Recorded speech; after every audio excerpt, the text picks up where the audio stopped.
जी दोस्तों, क्या हाल है, क्या हाल है, क्या हाल है? I hope you are all doing really well, दोस्तों. Welcome to this amazing revision. What are we going to do in this revision, sir? We are going to cover two major chapters which carry a weightage of more than 20 marks in our CA intermediate exam. Before I start, I want you to confirm that whether the audio video is clear so that I can start. To confirm that the audio video is clear, kindly click the thumbs up button, and once you do that, I'll understand that the audio video is clear, and then I can get started. Very quickly, let me know is the audio video clear so that I can start the lectures. Come on, guys, everyone. Can you hear me loud and clear? Is everything all right? Yes, yes, yes, yes. Yes, sir. Is everything all right? Is everything all right? Yes, Vamshi Krishna, I'm here. Can you listen to me? Yes.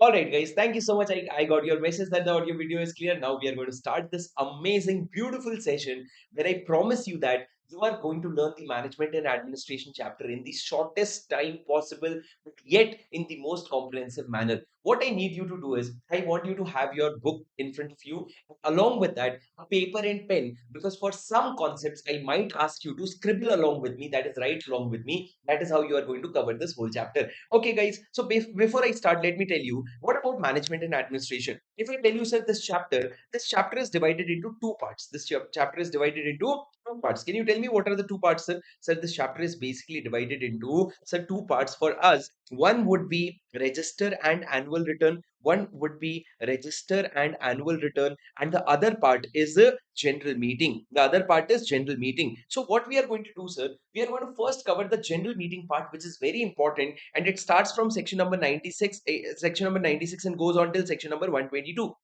And once we are through with that section, we will go to register and annual returns, which is basically from section number 88 to section number 95. We are not going to take a break until we finish this chapter. And once we are done with this chapter, we are going to take a break, and then we are going to start a General Clause Act chapter. If you ask me, this session is going to end by 9:15 p.m., including the break, is what I'm planning, but it may take 15 minutes here and there. But in 3 hours, the 20 marks that you're going to cover is going to be beyond imagination. So stick till with me till the end of this session. Okay. So, guys, first of all, let me start the chapter general meeting. Can you tell me general meeting is in which section? Section number 96, which talks about AGM. If you do not have the books that I'm showing on my screen, what you can do is you can refer to the books that you already have. But if you do not have this book, if you should ideally have this book later on, but at this point in time, if you do not have the books, you can just refer to whatever books you have or focus on my screen. Okay, guys. So what is section number 96? Section number 96 talks about annual general meeting. So annual general meeting, when do you have to conduct annual general meeting? There are three conditions. Annual general meeting should be conducted each year. You have to conduct it each year. Number two, the first AGM shall be held within 9 months from the close of the financial year, and the second or subsequent AGM shall be held within 6 months from the close of financial year. So first AGM 9 months, subsequent AGM 6 months, and the last point, the maximum gap between two AGMs should not exceed 15 months. The maximum gap should not exceed 15 months. Now, sir, can ROC give any extension? Yes, sir, ROC can give extension. Please listen to me very carefully. For the first AGM, there is no extension, but for other than the first AGM, ROC may, on application, and on explaining that there is a special reason, if you explain that there is a special reason, ROC will give you an extension of up to 3 months. But such extension will not be there for AGM. It is for the first AGM. It will be for the second or subsequent AGM. Please tell me something, sir. Here there is the provision says that AGM shall be held each year. When you say each year, what exactly do you mean? So, guys, as per the secretarial standard, which is not in our syllabus, but as per the secretarial standard, each year here means calendar year and not financial year. Guys, moving to the next point, sir, I want to conduct an AGM. Whatever you said, I understood, sir. But now, what about the time, place, date? What are the things, sir? So ROC, so the law said that on which day will you conduct the AGM? So it can be any day other than the national holiday. It can be any day other than the national holiday. So what will be the time of the meeting? At what time can we conduct the meeting? The meeting can be held between 9 a.m. to 6 p.m. It will start at 9 a.m. in the morning. Please don't make a mistake that in the exam hall you write 6 p.m. to 9 a.m. It will become a blunder, sir. You have to write 9 a.m. to 6 p.m. Anywhere between this time, the meeting should start. If he continues beyond that time, sir, if I started a meeting at, let's say, 4 p.m. in the afternoon, it continued till 11 p.m. in the night. Is it valid? The answer is it is valid. Yes, sir. Why? Because it started within the time. Now, when you end, that doesn't bother to us. What matters to us is when do you start. After that, sir, can you tell me what will be the place of AGM? Law said very clearly, you hold it within the local limits of the registered office. So whatever city, town, or village you have your registered office, within the local limits of that city, town, or village, you hold the annual general meeting. But there is a small exception. In case of unlisted company, if you are what? If you are an unlisted company, then we will give you one exception. You can take consent of all the members, 100% members in writing. And once you have consent of all the members in writing, you can do you that consent has to be taken in advance. Once you have consent of all the members in writing in advance, then you can conduct the meeting anywhere within India, but only India, sir. You cannot go outside India. If you say, sir, I'll go to Thailand and do the meeting, sir, no, in Thailand you cannot do the meeting. In Bali you cannot go and do the meeting. You will have to do the meeting in India itself. That too only if you have consent of 100% of the members, that too in advance, but only in case of unlisted company. Did you understand, guys? Did you understand? Did you understand? Yes, sir. Yes, sir. Yes, sir. Okay, guys. Now I want you to keep participating with me in the chat. I want you to keep engaging with me. If you are just listening to me, I want you to keep engaging with me in the chat, and I want you to keep answering to my question so that I know that you are along with me. So that I know that you are along with me. Are you with me? Yes, sir. Now let's move to the next part. Please listen to me very carefully, guys. Sir, what this is what we discussed about AGM. And that's all you need to remember. Now, moving to the next section, section number 97. What is the power of tribunal to call AGM? Sir, I'll tell you very simply. Listen to me and look at the screen, sir. Sir, if, for example, a company is not able to conduct AGM, what will happen, sir? Sir, the member will make an application to the tribunal. The tribunal, look at the company. They are not calling for the AGM. Then the tribunal will order the company that, oh, company, you order AGM, or else the tribunal will call for the AGM themselves. But if tribunal calls for the AGM, whatever order they are giving, in that order, tribunal can write that only if one member is present, or only if one proxy is also present. No, then it will be said to constitute a meeting. In the order, tribunal can write down that even if one member or one proxy is present, then it will become a meeting. Sir, do you remember quorum? What is quorum, sir? In case of public company, at least five members should be personally present. If one member is present, quorum can never be there, sir. But however, if the tribunal is calling for the meeting, in its order, it can say that one member or one proxy can constitute a quorum. Okay. Now, similarly, sir, section number 98, what does it say? Sir, section number 98, if it is impracticable to call the general meeting, which meeting are we talking about? It is impracticable to call for the extraordinary general meeting. Then in that case, what will happen? Sir, in case of extraordinary general meeting, if you're not able to call it, then either the member or the director, they will make an application to the tribunal. Either the member or the tribunal. Or even if no application is made, the tribunal can take a decision suo motu. Suo motu means on its own motion. And tribunal can call for the extraordinary general meeting. Tribunal can call for the extraordinary general meeting. So when will the tribunal call for extraordinary general meeting? Either suo motu or on an application made by member or director. But what about AGM, sir? For AGM, the tribunal can only order when the application is made by the member. Here, director cannot make an application. Here, tribunal cannot call for the meeting suo motu. Now, what about failure to call for the meeting, sir? Section number 99. Listen to me very carefully. Look at my screen.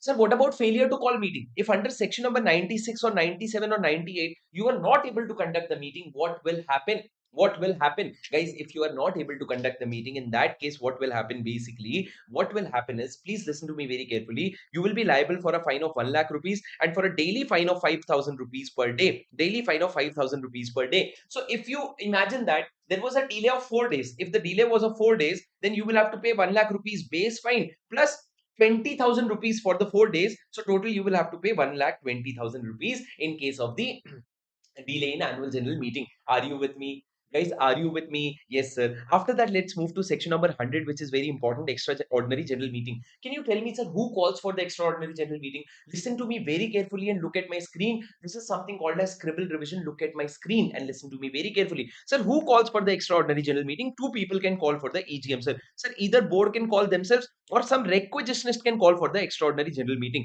I want you to pay full attention. You do not have a lot of time. Sir, in that case, requisitionist will call for the an extraordinary general meeting. Now, when the board calls, when will the board call? Whenever it deems fit. Whenever the board wants to call for the meeting, it will call for the meeting. But sir, it can happen in any place in India. Where will it happen? It will happen in any place in India. Sir, remember what I'm saying. Annual general meeting has to happen in the local limits of registered office. extraordinary general meeting can happen in any place in India, and not only India, sir. If you are a company which is incorporated outside India, if you are a company which is incorporated outside India, and you sorry, if you are a company which is a wholly owned subsidiary of a company incorporated outside India, if you're an Indian company which is a wholly owned subsidiary of an company incorporated outside India, then this company can conduct EGM at any place. In India is not necessary. It can conduct in any place, that is anywhere in the world. You can conduct EGM if you're a company which is a wholly owned subsidiary of a company incorporated outside India. Okay, guys. Now coming to what about the requisitionist, sir? Can requisitionist request the meeting, sir? Yes. What the requisitionist will have to do? The requisitionist will have to send a notice to the registered office of the company. So they will have to send a notice to the registered office of the company. Now, question is how many requisitionists have to send the notice, sir? Sir, it depends on whether the company has share capital or the company has no share capital. If the company has share capital, then one-tenth of paid up share capital will have to, one-tenth of paid up share capital will have to request, at least one-tenth. If the company has no paid up share capital, then in that case, one-tenth of voting power at least will have to send a request to the registered office. Now, sir, the date on which the request is sent is very important. What will happen, sir? You will send a notice to the RO and you will sign and you will state all the matters. You will state whatever the matter is for which you are calling each year. Now, the date on which RO receives this notice, that date is very important. So, that date will be called as date of valid requisition. Now, once the request is received, listen to me very carefully. Guys, within the next 21 days, what has to happen? So, the company has to send notice to all the members calling for the EGM. Within 21 days, the company has to send notice to all the members. Now, from the date of valid requisition itself, within 45 days, what has to happen? Within 45 days, the meeting has to be conducted. Within 21 days, you have to send the notice. Within 45 days, the meeting has to be conducted. But if you fail to conduct the meeting, that is, if you could not conduct the meeting within 45 days, then what will happen? Then, sir, within 3 months from the date of valid requisition, from this date only, within 3 months, who will call the meeting? The requisitionist will call the meeting. If the board failed to call for the meeting, then who will call the meeting? The requisitionist will call for the meeting. Guys, these are the concepts that probably you are getting clarity for the first time, but that is okay. This should be enough for you to understand and remember the provision. I said you have to give the notice within 25 days, 21 days, and if you could not, and you have to call the meeting within 45 days. But if the board fails to call for the meeting, so who requested? Requisitionist requested. The requisitionist requested. Now, if the board failed, then in that case, within 3 months, who will call? Requisition will call themselves. But how will the requisition get the details, sir? So in that case, listen to me very carefully. So on the failure of the board, what they will have to do is they will have to take the list of members. Who are the members? What are their address and the number of shares that they are holding? Number of shares that they are holding, and this detail of which day, this detail as on the 21st day will be shared with the requisitionist. This detail, the list of the members, their address, and the number of shares will be shared with the requisitionist as on 21st day. When will you share this detail, sir? You will have to share this detail before the end of 45 days. Before the end of 45 days, you will have to share it with the requisitionist. Now, what requisitionist will do is the requisitionist will send a notice to all the shareholder. Sir, all the provision of notice will apply. All the provision, as in you have to send the notice 21 clear days prior to the meeting. After that, sir, the notice will state the place, date, time, and the business to be transacted. Please note that explanatory statement is not required in this particular notice. Very important, sir. The requisitionist, if they are calling for the meeting, that meeting will be held only in the registered office or within the local limits of city, town, village. You cannot go anywhere in India. You will have to hold it in the registered office only, and these are the conditions that you have to satisfy. Now, listen to me very carefully, sir. The requisitionist will incur some expense, whatever expense they incur. If those expenses are reasonable, those reasonable expenses will be reimbursed by whom? It will be reimbursed by the company, and not only will the company reimburse it, but also deduct it from the remuneration of the director. What they will do is they will deduct it from the remuneration of the director and then they will reimburse it. What you can do is you can start writing all these things with me. What you can do is you can start to write all these things with me. But before I proceed, can you just give me one tiny confirmation that my audio is completely clear for all? Like not manageable, completely clear for all of you. Yes, please come on, guys. Just confirm that the audio is completely clear for you. Yes, guys, please.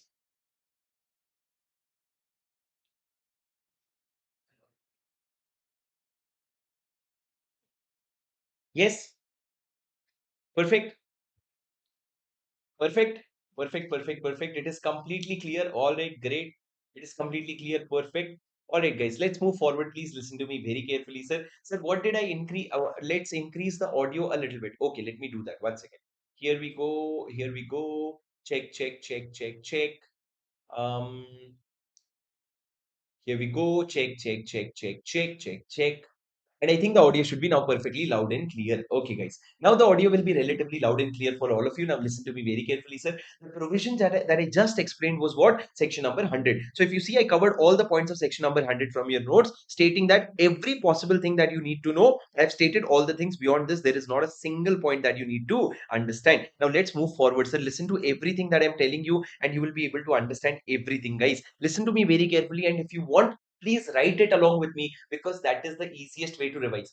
Please write it along with me, because that will be the easiest way to revise. Guys, listen to me very carefully. Sir, what is section 101? Sir, section 101 talks about the notice of the general meeting. Can you tell me notice of the general meeting? How do you send the notice of the general meeting, sir? Sir, the notice, first of all, you have to understand, it is sent to all the mad people. Mad people, as in you send it to the members of the company, you send it to the auditors of the company, and then you send it to the director of the company. Now, listen to me very carefully. Sir, you have to send the notice at least 21 clear days prior to the general meeting. When I say clear days means, what do you mean? So when I say clear days means, you will have to exclude the date of service of the notice and the date of the general meeting. You will have to exclude both these dates. Between both these dates, there should be between both these dates, there should be less than there should be exactly 21 clear days. Sir, which date will you exclude? You will exclude the date of service of the notice and the date of the general meeting. I want to tell you one point clearly. Can you listen to me very carefully, sir? If I send the notice on 1st September 2027, if I send the notice on 1st September 2027, and sir, meeting is on 22nd September 2027. Sir, if I send the notice via post, if on this date I dispatch the notice via post, and if the meeting is on 22nd September, is it a valid meeting? Is it a valid meeting? Guys, can you tell me, is it a valid meeting? Sir, what will you say? Let's exclude 1st September. From 2nd September to 10th September is 9 days. 10 more days, and then one more day. So this is 20 days. This is an invalid meeting. But what if I make this 23rd September, sir? If I make the meeting on 23rd September, is it a valid date? Is it a valid meeting? The answer is again no. Sir, listen to me very carefully. 1st September is the date on which the notice is posted. You will not consider the date of posting. When will it be served, sir? Please remember section number 20. Section number 20 said that whenever you send a notice via post, within 48 hours, it will be deemed to be served. So it will be deemed to be served on 3rd September 2027. It will be deemed to be served on 3rd September. Now, from 3rd September, when you calculate 23rd September, it is only 19 clear days. It is only 19 clear days. So again, this notice is a short notice, and hence it is not valid. It is not valid. And listen to me very carefully. In law, there is no provision for condonation of delay. What do you mean by condonation of delay, sir? It means that in law, you will not see a single provision of condonation of delay, that if you send a short notice, we will not forgive you later on. We will not forgive you later on. Guys, can I take approval and send shorter notice? Can I send shorter notice? The answer is yes, sir. If all the shareholders give you approval, then you can send shorter notice. Which approval will I take, sir? Sir, it depends on whether you are sending a notice for AGM or you are sending a notice for EGM. Sir, if you're sending a notice for AGM and you want to send a shorter notice, you will have to take prior approval of 95% of the members. You will have to take prior approval of 95% of members. I did not say 95% paid up share capital. I did not say 95% voting power. I said 95% of the members entitled to vote. But if I go for EGM as an extraordinary general meeting, then I will have to decide whether the company has share capital or the company does not have share capital. So if the company has share capital, then what will I do? Please try to write along with me for more focused attention. So if the company has share capital, then what you will have to do is you will have to take approval of the majority in numbers having 95% of the paid up share capital. So you see, there are two conditions. In number also they should be majority, and in paid up share capital also they should hold 95%. One condition is not enough. Two condition: majority in number having 95% of paid up share capital. But if no share capital, sir, then in that case you will take approval of 95% of voting power. You will take approval of 95% of voting power. If these many people approve, sir, you can always go ahead and send shorter notice. You can always go ahead and send shorter notice. Now, guys, tell me, sir, if I accidentally could not send a shorter notice to anyone, if I forgot to send a notice to some member, it will not invalidate the meeting. It will not invalidate the general meeting, as an accidental omission does not invalidate the meeting. The meeting shall still be valid. the meeting shall still be valid. Now, listen to me very carefully, guys. I told you that you send the notice to mad people. But in case of member, sir, if there is a member who is death, in that case, you send it to legal representative. You send it to legal representative. And if it is insolvent, then in case of insolvency, you send it to the assignee. You send it to the assignee. Sir, I'll tell you something. There's no book in front of me. Not a single book is in front of me. Not a single screen is in front of me. But still, why I'm able to recollect every point is because I have a photographic memory that you also have. You have to see that your photographic memory is going to help you retain all the things. And I can see that in my book, on the left side bottom something is written, right side top something is written. You need to have that level. You cannot have this level of control, sir, of course, because I teach one subject in and out daily, right? For you, you have multiple subjects, but I'm telling you that photographic memory always helps. Okay, guys. So this is section 101, which talks about notice. Are you with me? Yes, sir. So did I cover all the points of notice? Yes, sir. I did, and I did. Okay. Now, one more important point, sir. Can notice be sent via electronic mode? If I want to send a notice via electronic mode, can I send a notice via electronic mode? The answer is yes. Please understand that sending a notice via electronic mode is statutorily recognized. Statutorily recognized as in it is legally allowed. It is legally allowed. Number two, sir, where will you send the notice? To whom will you send the notice? You will send it to all the entitled person. But sir, at least once in a financial year, you will give every person a chance to update their email ID.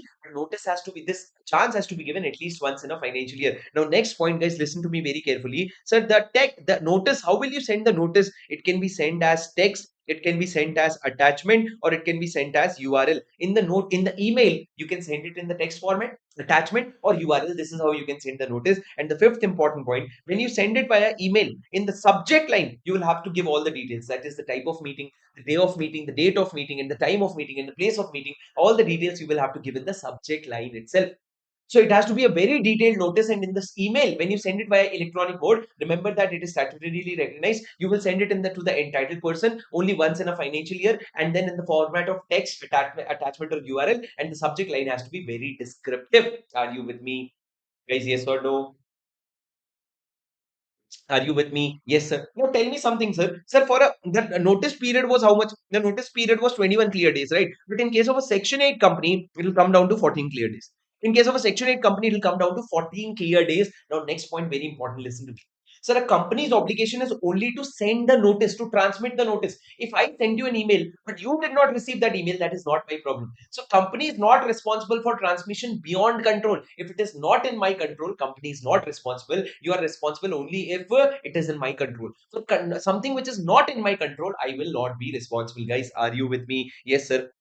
Let's move to the next section, which is section 102. What is section 102, guys? So, section 102 talks about explanatory statement. Guys, since we are doing revision, I'll do a little bit less of explanation and I'll go to the provision more. Please try to revise along with me. Sir, in explanatory statement, I'll tell you there are two types of business. Can you tell me what are the two types of business, sir? Sir, one is ordinary business, one is special business. Now, listen to me very carefully. Sir, what is ordinary business? Sir, ordinary business is basically in the annual general meeting, if you approve consider and adopt the financial statement, the board report, and the auditor report, that is an ordinary business. So if you declare the dividend, that is an ordinary business. Sir, if the appointment of director in place of those retiring, that is an ordinary business. And appointment of auditor and fixing their remuneration, all these things are ordinary business. These four things done in the AGM will be considered as ordinary business. What four things, sir? Consideration and adoption of financial statement, declaration of dividend, sir, appointment of director in place of those retiring, and appointment of auditor and remuneration thereof. Please by heart along with me.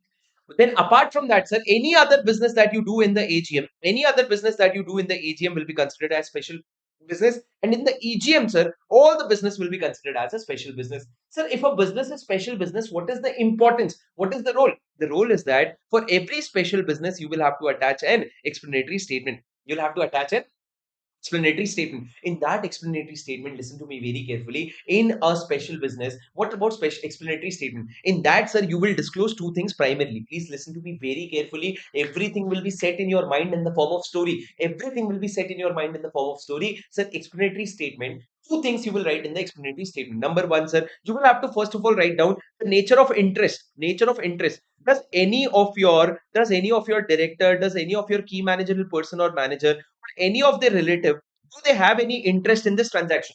That interest could be financial, that interest could be otherwise, but any nature of interest, you will disclose it. And apart from that, you will give all the facts which is relevant for the decision making. You'll give all the facts which is relevant for the decision making. So, guys, in case of a special business, you have to attach an explanatory statement, and in that, you will disclose both these things. But listen to me very carefully, guys. Listen to me very carefully. If you fail to disclose any of these things, listen to me very carefully. If you did not disclose any of these things, then whatever benefit that you have taken, that whatever benefit you have taken, that will be taken back. How? Sir, that benefit you will hold in the trust of the company, and you will have to compensate it to the company. You will hold it in the trust of the company, and you will have to compensate it to the company. You will have to hold it in the trust of the company, and you will compensate it to the company. Sir, whatever benefits you have earned because of the non-disclosure. Now, this is a very general disclosure, sir. Apart from that, one more disclosure you will have to make, sir. If one company is doing transaction with any other company, then if the directors or the key managerial person or the relatives or the promoters of this particular company holds more than equal to 2% paid up share capital of the other company.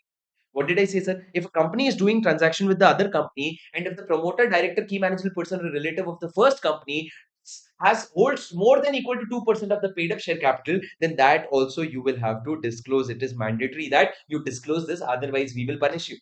So, guys, you have to understand that these are the kind of disclosures which is required. Why is this required, sir? Because it is a special business. If you do not disclose this, then whatever benefit you have taken, that benefit will be held in the trust of the company, and it will be compensated to the company. That is, you will have to refund the money to the company. This is section 102. Now let's move forward to section 103. What is section 103, sir? It talks about quorum. I'll keep it very simple for you, sir. What is quorum, sir? Its law says that unless AOA prescribes for a higher number, higher number, what will be the quorum? It will depend on whether it is your public company or whether it is your private company. Sir, what is the quorum in case of public company?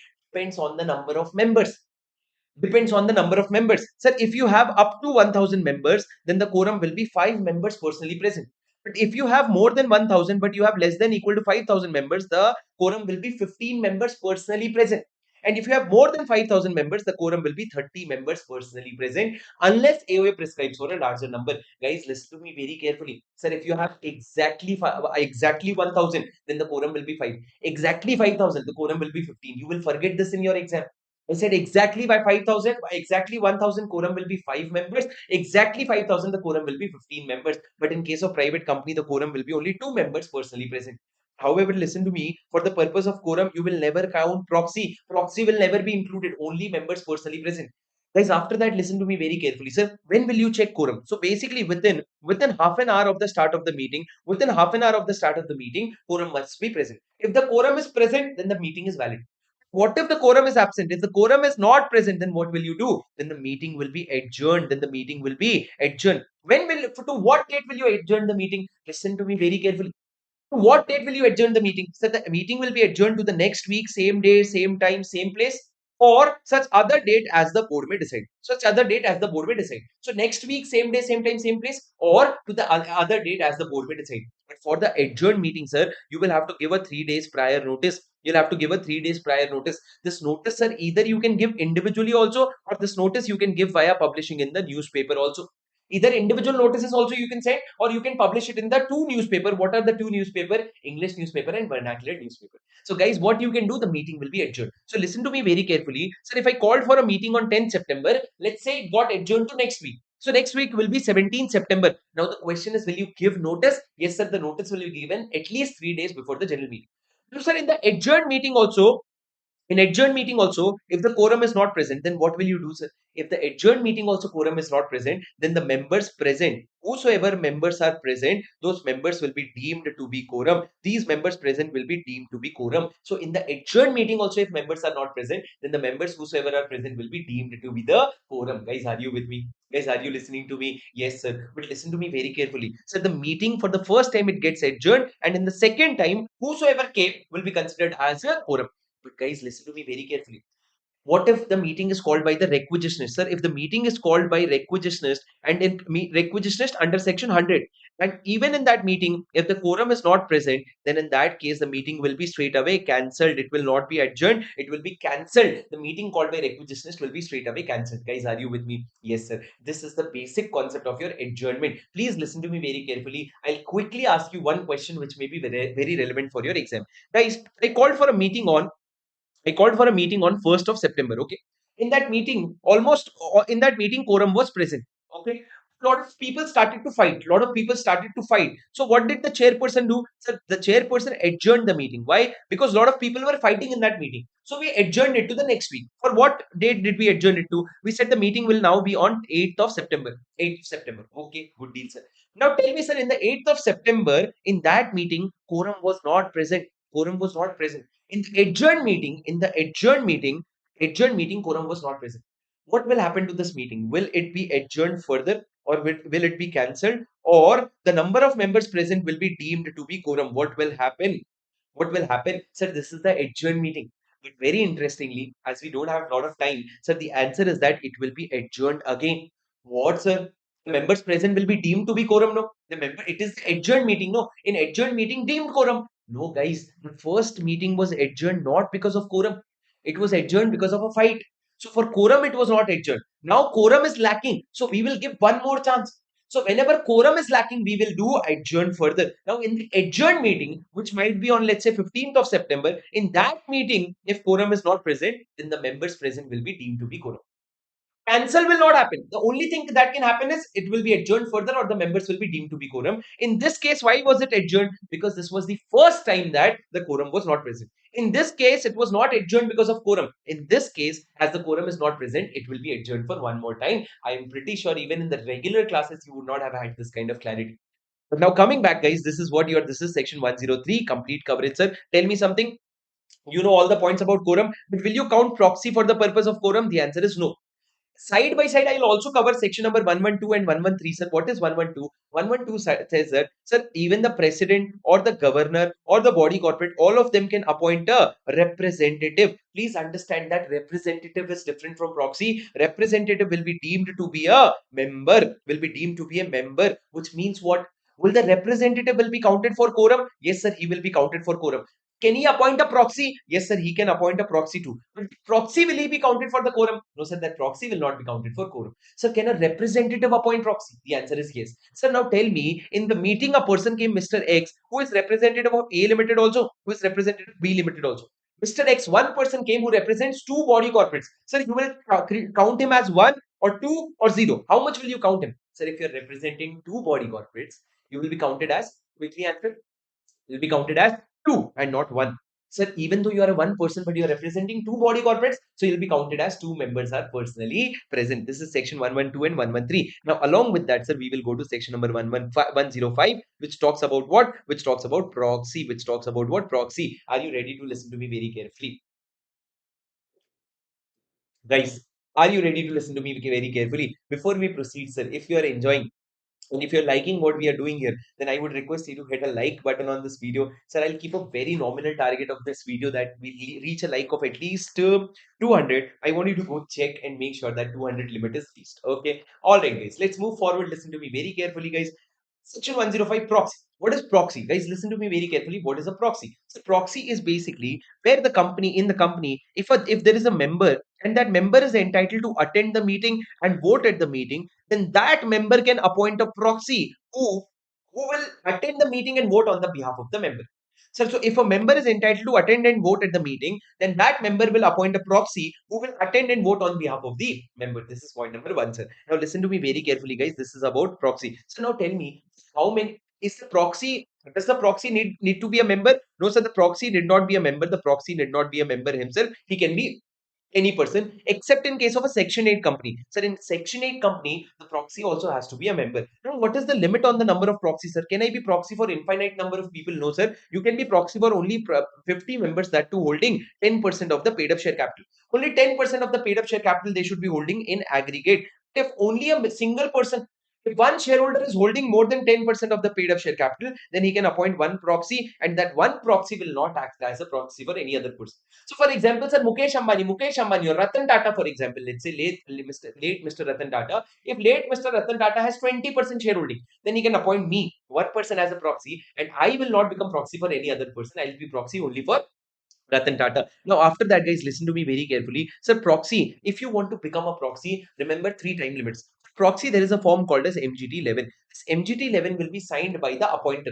Whoever is appointing the proxy, he will have to submit the form at least 48 hours before the general meeting. So, whenever there is a general meeting, at least 48 hours before that, you will have to submit the proxy. Very important point. Sir, this 48 hours cannot be changed. If the AOS says that instead of 48 hours, I will write a longer period, the AOA, you cannot write a longer period. 48 hours means 48 hours. You cannot make it 30 hours. You cannot make it 60 hours. Okay. After that, what did I say, sir? Before 48 hours before, you will have to submit the proxy form. Only then it will be valid in the form MGT 11. But, sir, can someone come and inspect this form? Can someone come and inspect this form? If someone wants to come and inspect the form, can they inspect the form? Absolutely, yes, sir. But if they have to inspect before 3 days before the general meeting, they will have to give a notice of intention that I want to inspect the what inspect the proxy form. And once they give the notice of intention, they can inspect 24 hours before the general meeting till the end of general meeting.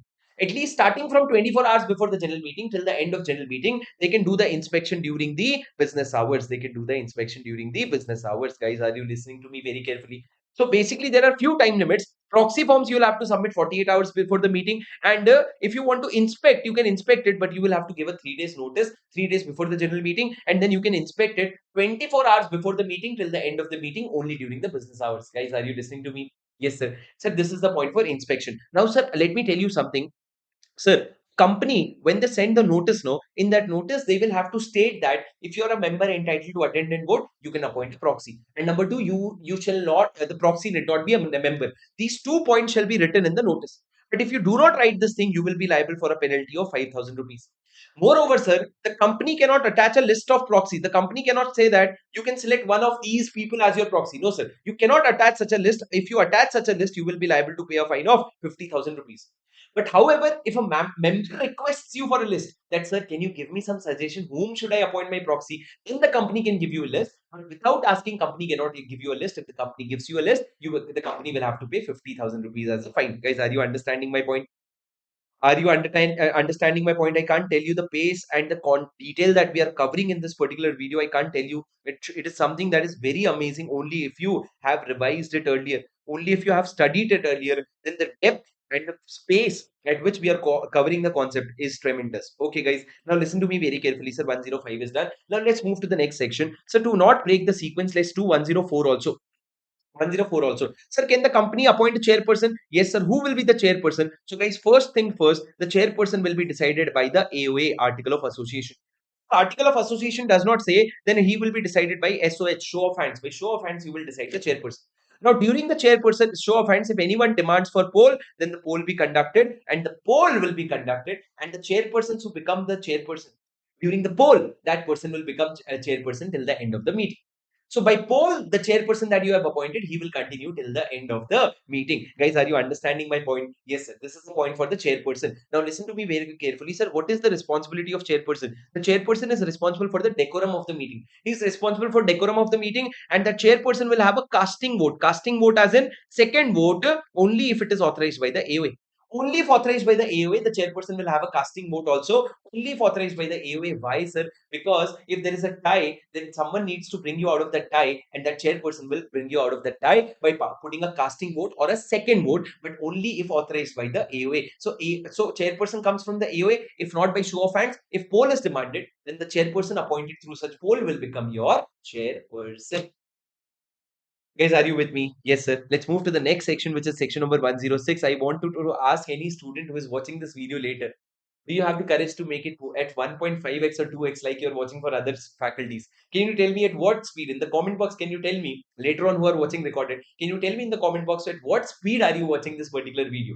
Okay, guys. Now let's move forward. So section 106. 106 talks about what? Sir, 106 talks about restriction on voting rights. So what are the restriction on voting rights? It says that, listen to me very carefully, sir, only if provided in the AOA. Only if provided in the AOA, what are the restrictions? Sir, the restriction is if your any of your amount is unpaid, or if the company has exercised right of lien. If your any amount is unpaid, or if the company has exercised right of lien, then you may be restricted from voting. You may be restricted from voting.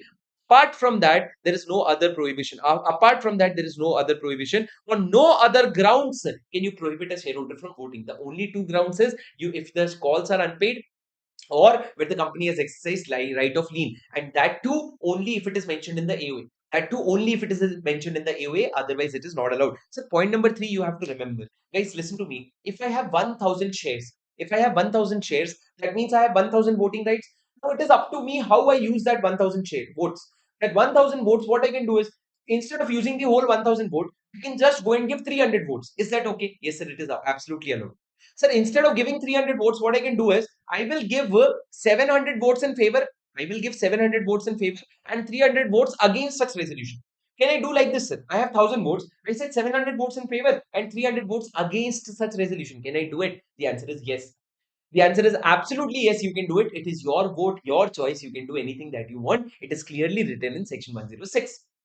It is clearly written in 106. After that, sir, we move to the next section, which is your section number 107, 8, 9, 10. I want you to understand it like this, sir. Sir, when you vote by show of hands, when you vote by show of hands, it is section number 107. When you vote by poll, it is section 109. When you do e-voting, it is section 108. And when you vote by postal ballot, it is section number 110. When you do via the postal ballot, it is 110. Are you ready, guys? Guys, are you ready? Are you ready? Okay, guys. Now listen to me very carefully. Now listen to me very, very carefully, sir. Sir, show of hands, postal ballot. I'll remember every provision and I'll tell you, you don't have to worry. Not a single important point I will miss. Whatever I cover in this class is more than enough for you to go and write your exam on this chapter very confidently. But you have to keep listening to me very carefully. Okay, guys. Now listen to me. Check, check, check, check, check, check, check, check, check, check. Check. Okay, guys. Okay. Okay, guys. Listen to me very carefully, please. Sir, listen to me very carefully, guys. Sir, I said show of hands. Please listen to me. Sir, section number 107. It starts with 107. Show of hands. If poll is not demanded under 109, or if e-voting is not done under section 108, then in that case, what can be done? In that case, show of hands can be done. In that case, show of hands can be done. If poll is not demanded or e-voting is not done. But listen to me. What is the conclusive evidence of show of hands? So the conclusive evidence is that two things. Chairperson has to declare the results and it is recorded in the minutes of the meetings. If the chairperson has declared the results and if it is recorded in the minutes of the meeting, then in that case it is conclusively done and it will be said that the resolution is passed. What happened? The chairperson declared the result and the result is recorded in the minutes of the meeting. That's it on section 107. Now let's move to section 109. Can you tell me, sir, can a voting be done by way of poll? Can voting be done by way of poll? Yes, sir. Please listen to me very carefully. Sir, a poll can be demanded either before the declaration of the results of show of hands or on declaration of the results of show of hands. So show of hands was going on before the results or even after declaration of the results. What you can do, poll can be demanded. So poll can be done in two ways. Either the chairperson will do it suo motu. Chairperson will do it suo motu. Suo motu means on his own motion. Either the chairperson will do it suo motu or on a demand made by members or proxy. Please understand that proxy can demand for the poll. You know why? Because proxy cannot vote by show of hands. Proxy can only vote in poll. So proxy can demand for the poll. And if proxy, how many people have to demand for the poll, sir? Sir, there is a limit that you have to remember. Please listen to me very carefully. It depends on whether the company has share capital or no share capital. If the company has share capital, the limit is 1/10 of the voting power. Not paid up share capital, 1/10 of voting power or paid up share capital more than equal to 5 lakhs. Either you have 1/10 of voting power or 5 lakh rupees of paid up share capital. But if there is no share capital in the company, it will be 1/10 of the voting power. 1/10 of the voting power only. If these many people demand for the poll, then the poll has to be conducted. Poll has to be conducted. Always remember, sir, poll can be withdrawn at any time. What do you mean by withdrawn at any time? It means that if poll is once requested, anyone who requested or demanded the poll can withdraw the poll at any time. There is no problem at all. But like, guys, listen to me very carefully. When will you conduct the poll? Can I wait for some time to conduct the poll? Law said yes, very clear, sir. If poll is regarding the adjournment of the meeting, or if poll is regarding the appointment of chairperson, If the poll is regarding adjournment of the meeting or appointment of chairperson, then you will have to take the poll immediately. You will have to take the poll immediately. But for any other question, the poll can be taken within 48 hours. This 48 hours does not make so much of sense, sir. It is just an outer limit, but law says that if it is any other question, then the poll can be conducted within 48 hours from the demand. Whenever it is demanded, it can be done within 48 hours. But if it is about adjournment of the meeting or appointment of the chairperson, it can be done immediately. It can be done immediately. After this, guys, let's move to the next point. How will you conduct the poll? What is the process of the poll? Listen to me very carefully, sir. The first step is that you will appoint a scrutinizer. You will appoint a scrutinizer. That scrutinizer is a person who will write all the details. You will give him the register of member. You will give him the signature. You will give him all the details about the proxies. You will give all the details to the scrutinizer. Now, the scrutinizer will arrange for polling paper. Sir, what is the format of polling paper? Polling paper will be arranged in form MGT 30, MGT 12. MGT 12. Sir, MGT 11 was for proxy form. MGT 12 is for polling paper. So, polling paper will be arranged by whom? But the polling paper will be arranged by scrutinizer, and he will distribute it to all the members. Now, what they will do, sir? They will vote and put it into an empty box which is locked and sealed. Into an empty box which is locked and sealed. Now, when you're coming and putting the vote, the scrutinizer will have to give his initials. He will have to sign the paper, and then you will put it in the box. Then after that, sir, you will open it in the presence of two witnesses, and you will start counting. You will start counting, sir. After the meeting is over, now what you will do is you'll do the counting, and then you will prepare a report, and that scrutinizer report will be submitted to the chairperson. It will be submitted to the chairperson within 7 days of the meeting. Within 7 days of the meeting, the chairperson will countersign such report. Countersign as in accept such report, and based on that report, he will declare his results. He will declare the results. So after 7 days, the results will be declared. So this is how a poll is conducted.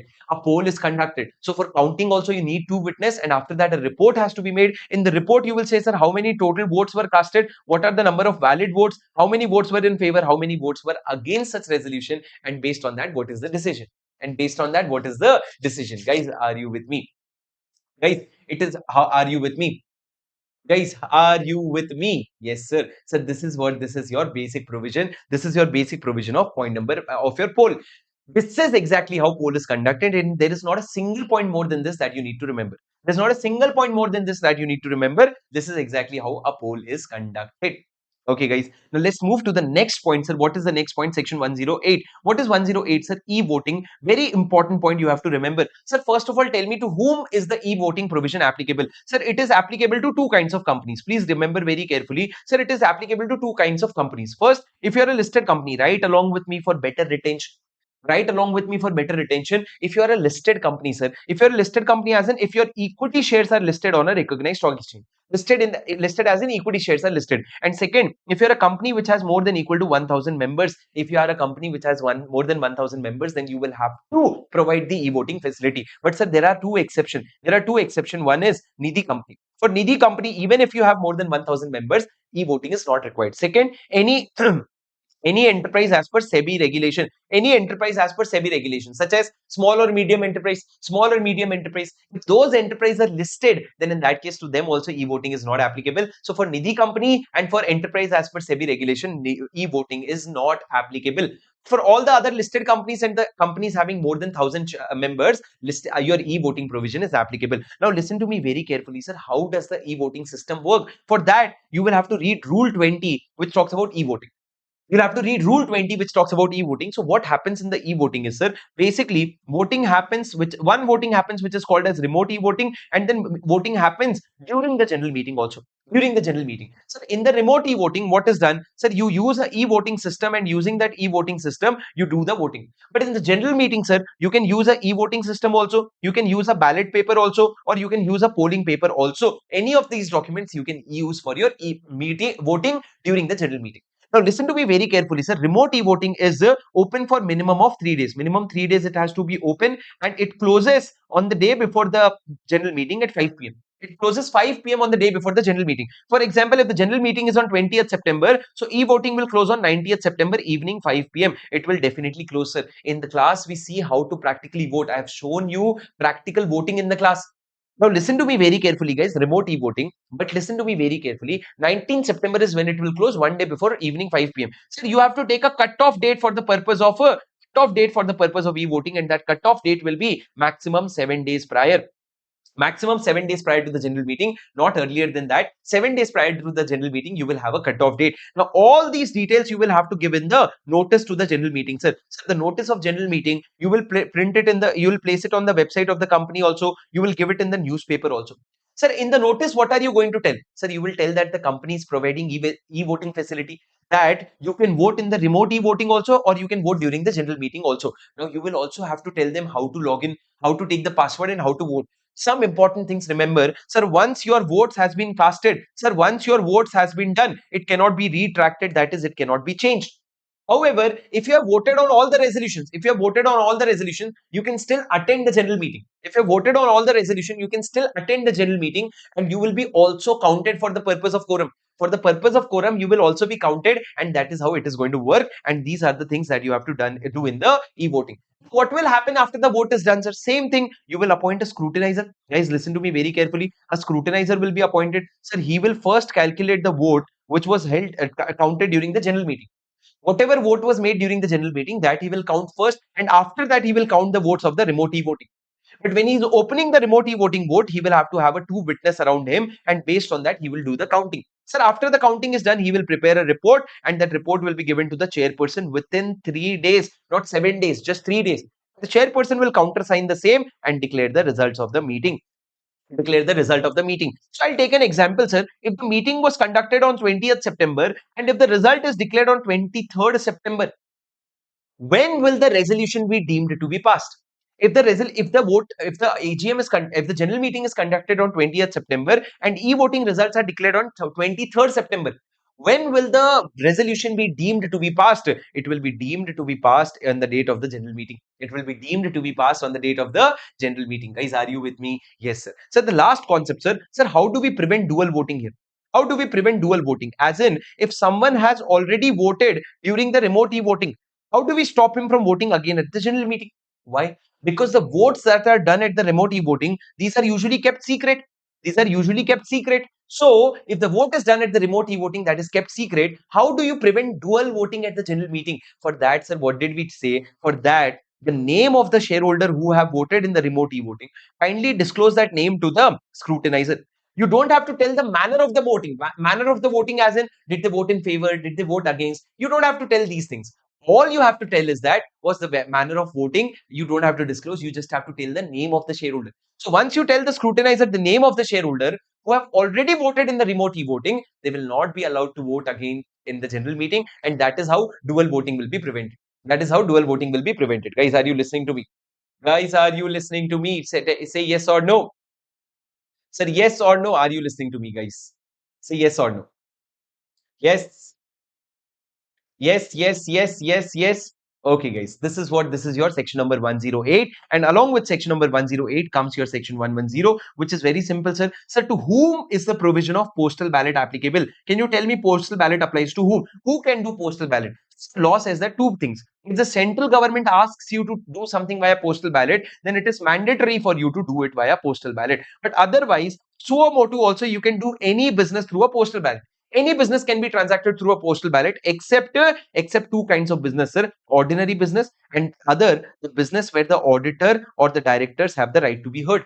Any other business where that auditor or director has the right to be heard, that you cannot do via postal ballot. Apart from that, ordinary business, apart from that, all the other business you can do via postal ballot if at all you want to. But if central government has made it mandatory, then those business you will have to do via postal ballot. Such as, sir, if you look at me, sir, section number 19, changing of registered office outside the local limits, that you will have to do via postal ballot. Sir, section number 13, changing of the object clause, that you will have to do via postal ballot. Section number 14, alteration of AOA, where you are either converting yourself into a private company or converting yourself outside a private company, that will have to be done via postal ballot. So section number 27, objects, variation of the objects where you have raised money from public. After that, sir, section number 43, for DVR also you will have to have postal ballot. 48, variation in the rights of the shareholder, you will have to have postal ballot. Sir, 68, buyback will also require postal ballot. And apart from that, section number 151, what is 151? Sir, appointment of small shareholder director.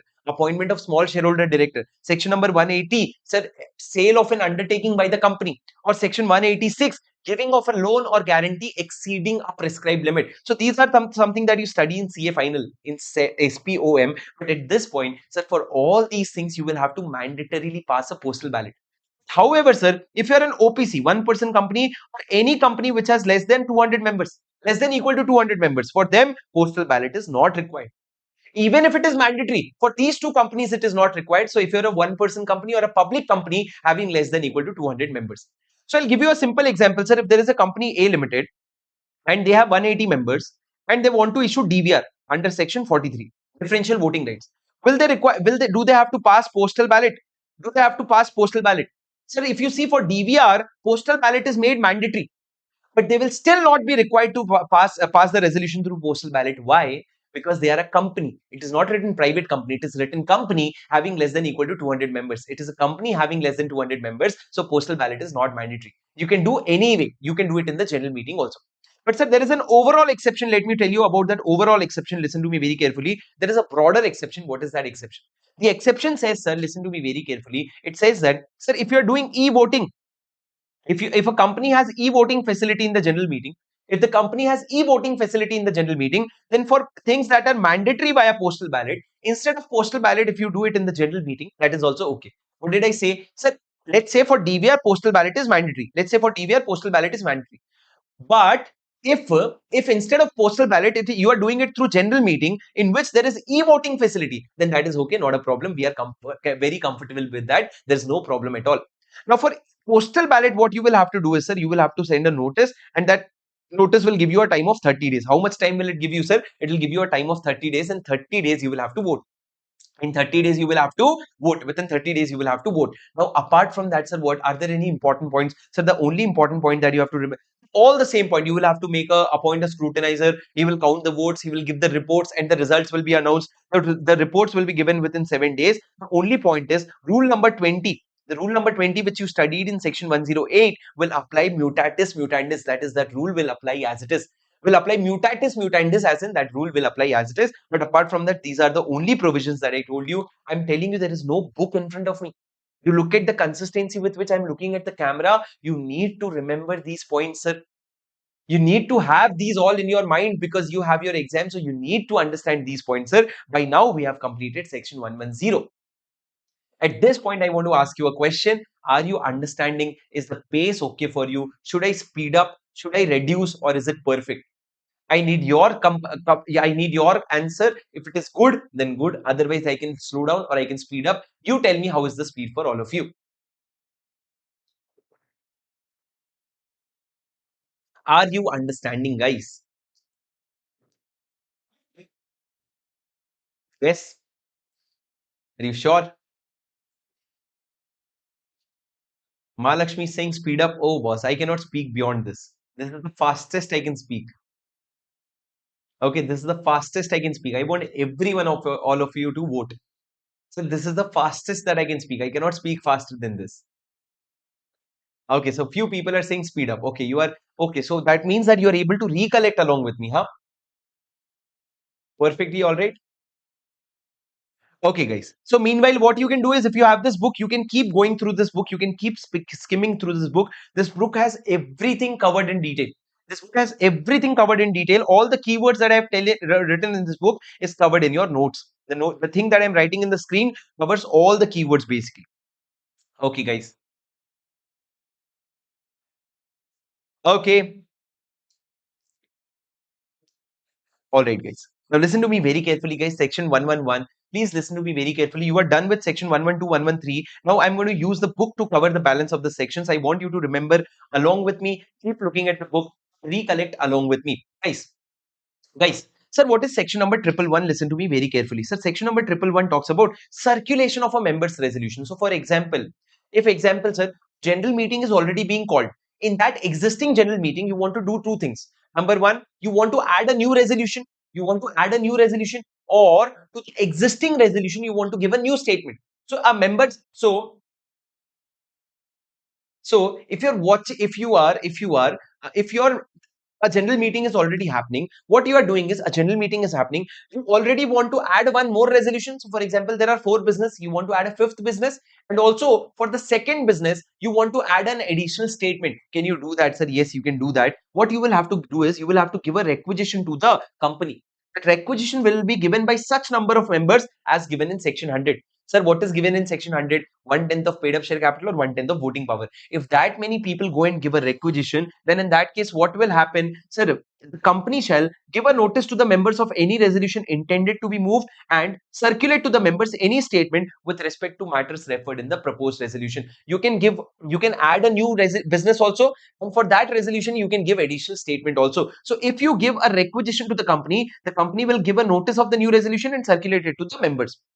Now, the company will not be bound. However, a company will not be bound unless signed requisition is deposited at the registered office at least 6 weeks before the meeting in case of notice, and in case of other requisition, not less than 2 weeks before the meeting. In case of other requisition, not less than 2 weeks. So at least 6 weeks before the meeting or at least 2 weeks before the meeting, you will have to submit this particular requisition. And along with the requisition, you will have to give a sum to meet the company's expenses. You'll have to give the money also. Now, guys, listen to me very carefully. Sir, you will, if you give this notice timely, then the company will have to circulate this notice amongst all the members. But however, where the CG is application is made to CG by the company or the aggrieved person, stating that the rights are being abused for defamatory matters, that the rights are being abused to secure needless publicity, that the rights are being abused to secure needless publicity for defamatory matters, then the company is not bound to circulate. Company is not bound to circulate such statement. So what are the conditions that you have to remember, sir? You have to deposit a valid requisition with the company. The requisition has to be deposited at least 6 weeks before the general meeting, or in case if it does not require notice, at least 2 weeks before the general meeting. And then you will also have to deposit a sum reasonably sufficient to cover. Now, if the central government has made an application that it is being abused to secure needless publicity, then you need not circulate such resolution. And if any default is made, 25,000 will be your penalty. 25,000 will be your penalty. Guys, are you with me? Yes, sir. Now coming to next section, section 114. Sir, what is ordinary resolution? Sir, ordinary resolution means a resolution for which notice is duly given and the votes in favor exceeds votes against such resolution. The votes in favor exceeds votes against such resolution. What is a special resolution? Special resolution means a resolution for which where the notice is given. In the notice, intention is clearly specified. What intention? Intention to pass a special resolution, and the votes in favor exceeds 3 times the votes against such resolution. The votes in favor, votes casted in favor is not less than 3 times of the votes casted against such resolution. Votes in favor is not less than, that is, it is more than equal to 3 times of the votes against such resolution. Then it will be called as SR. Guys, you have to write this language that the notice has been duly given. The intention to move such SR is given in the notice, and that the votes in favor is not less than 3 times of the votes cast against such resolution. Guys, are you with me? Yes, sir. Now tell me next point, guys. Listen to me here very carefully. Please listen to me here very carefully. Sir, hello. Sir, can you tell me something? Sir, I have 1, 2, 3, 4, 5, 6, 7. Sir, 7 resolution. Fourth resolution is about appointment of Mr. A as the director of the company. Sixth resolution is about appointment of Mr. B as the director of the company. Can I pass all these 7 resolutions together in one resolution? Can I pass this all 7 business in one resolution? The answer is, sir, although there is no such restriction in law, but there is one section called 162. 162 says that for every appointment of each director, one resolution has to be passed. For appointment of each director, one resolution has to be passed. So for item number 4, you will pass one resolution. For item number 6, you will pass another resolution. And for the other items, you can together pass one resolution if at all you want. Only restriction is one director can be appointed via one resolution at a separate meeting. You cannot club such resolution. But sir, if at all I want to pass, I appoint 4 and 6 together in one resolution, then what can I do? Sir, if you want to club that appointment together, then prior to such resolution, you will have to pass one more resolution in which you will take approval of 100% of the shareholder. That guys, we are doing the clubbing. And we are going to appoint 2 or more directors in one resolution. If 100% of the shareholder give their consent, then in the next resolution, you can appoint 2 or more directors in one resolution. What did I say? Sir, generally one resolution, one director. But if you want to appoint, let's say 3 directors under one resolution, then before passing this resolution, you will have to pass one more resolution and take consent of 100% of the directors. Guys, are you with me? 100% of the shareholders. Are you with me? Yes, sir. This is your section number 104 and the related concept. Now, moving to the next concept of special notice, please look at me and listen to my concept very carefully. Sir, what is the concept of special notice? So, special notice has to be sent by the members. Listen to me very carefully. Sir, how many members are required to how many people are required to sign the special notice? Sir, the special notice has to be signed by either such person having 1% of the voting power or 5 lakh rupees of paid up share capital. Either you have 1% of the voting power or 5 lakh rupees of paid up share capital. When will you send the notice? Sir, the notice will be sent at least 14 days before the general meeting, but not earlier than 3 months before the general meeting. At least 14 days, but not earlier than 3 months before the general meeting, exclusive of the date of giving notice and the meeting. That is, it is basically talking about clear days. Now, after that, guys, can you tell me, after that, sir, what will happen once the company receives the notice? Company will give the notice to its members at least 7 days before the meeting. And if it is not able to give individually the notice, it will publish it in the newspaper and also post it in the website. In the newspaper also you will publish, and on the website also you will publish. On the website also you will publish. It will be published at least 7 days before the date of the general meeting. Guys, are you with me? So, special notice has to be given by 1% of voting power or 5 lakh rupees of paid up share capital. It has to be given at least 14 days before, but not earlier than 3 months before. In both the dates, you will exclude the date of service of notice and the date of the meeting. And once the company receives the notice, it will have to give the notice to the members with 7 days before the general meeting. But however, it is not practicable to give the notice individually, then it will publish it in the newspaper also and on the website of the company also. After that, guys, for what resolutions are special notice required? Sir, for resolution. Number one, for appointment of auditor other than retiring auditor, for appointment of auditor of other than retiring auditor, or the fact that the retiring auditor shall not be reappointed. So appointment of auditor other than the retiring auditor, or the point number two, for passing a resolution that retiring auditor shall not be appointed, or number three, for appointment of director other than the retiring director, or number four, for the removal of the retiring director. So whatever for auditors and directors, if you want to remove them, or instead of them you want to bring a new person, you will have to pass a special notice. You will have to give a special notice. Guys, are you with me? Guys, are you with me? Yes, sir. After that, what did we say? Section number 116, sir. Resolution passed on the adjourned meeting. I'll tell you something very clearly, sir. Listen to me and look here.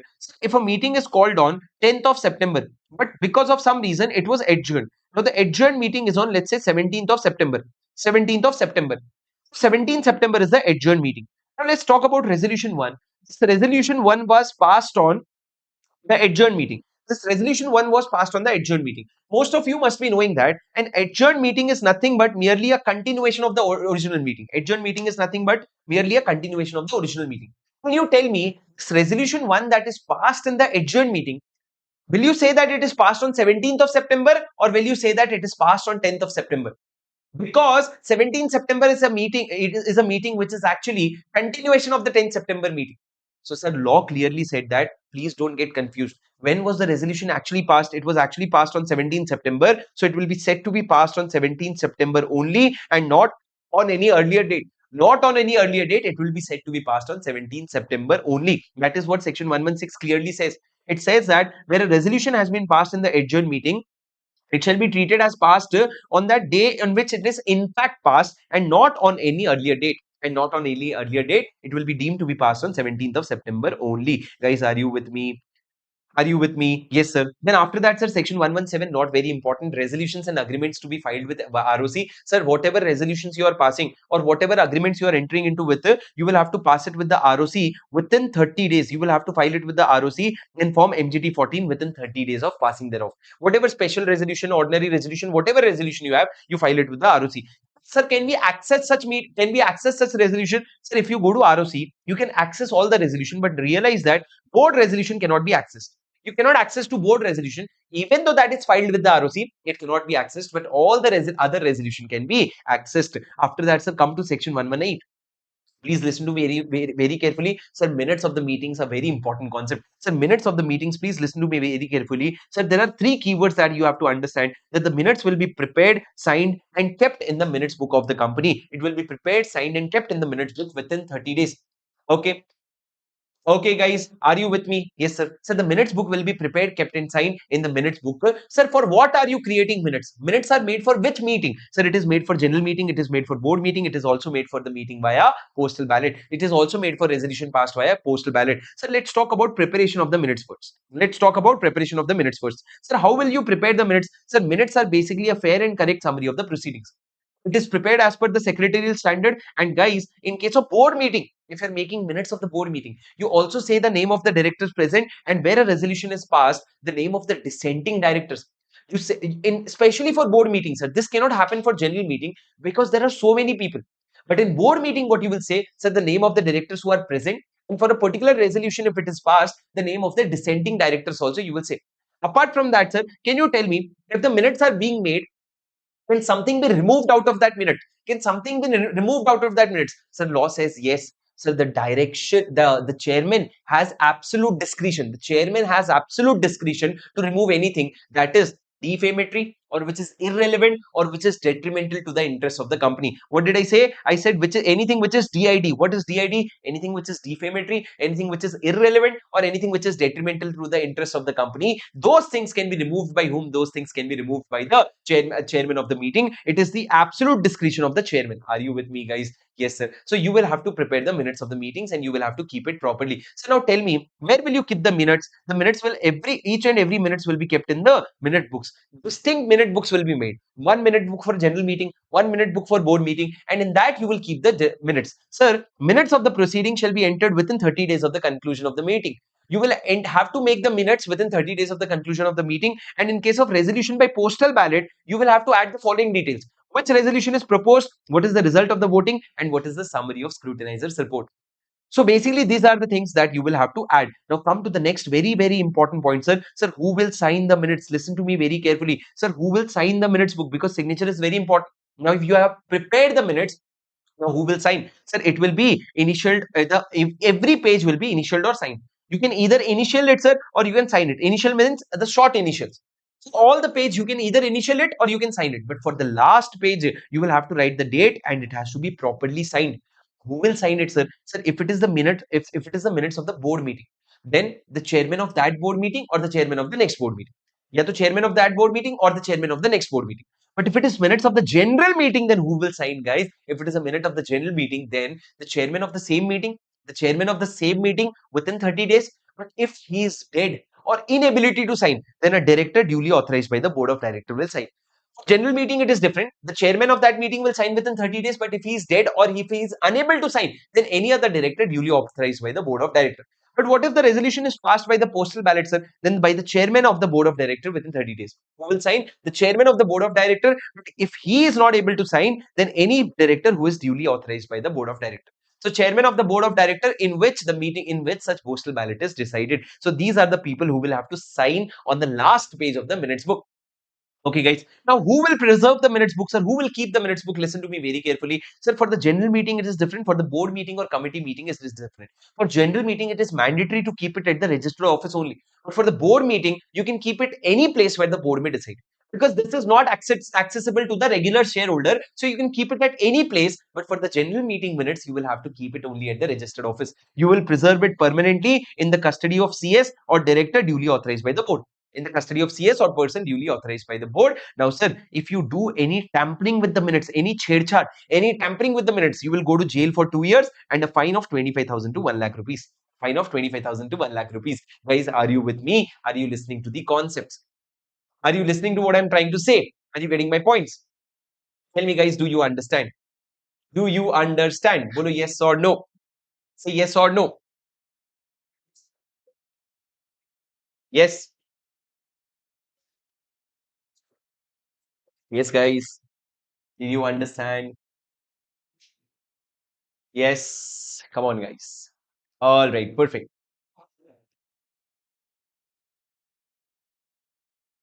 Perfect, guys. Now listen to me very carefully. Please, let's keep going. Okay. So let's keep going. Are you able to remember these things? Yes, sir. You should be able to remember these things. These things are very, very important. After that, sir, coming to section 119, sir, inspection of the minutes book.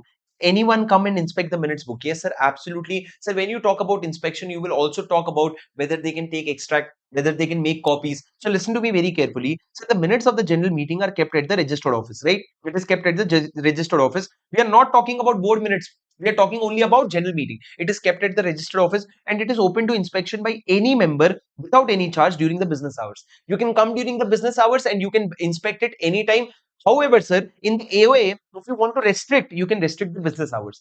Even after restricting, you cannot make it less than 2 hours. Sir, this is only for general meeting minutes. It is kept at the RO. You can come during the business hours, and any member can inspect without any charge.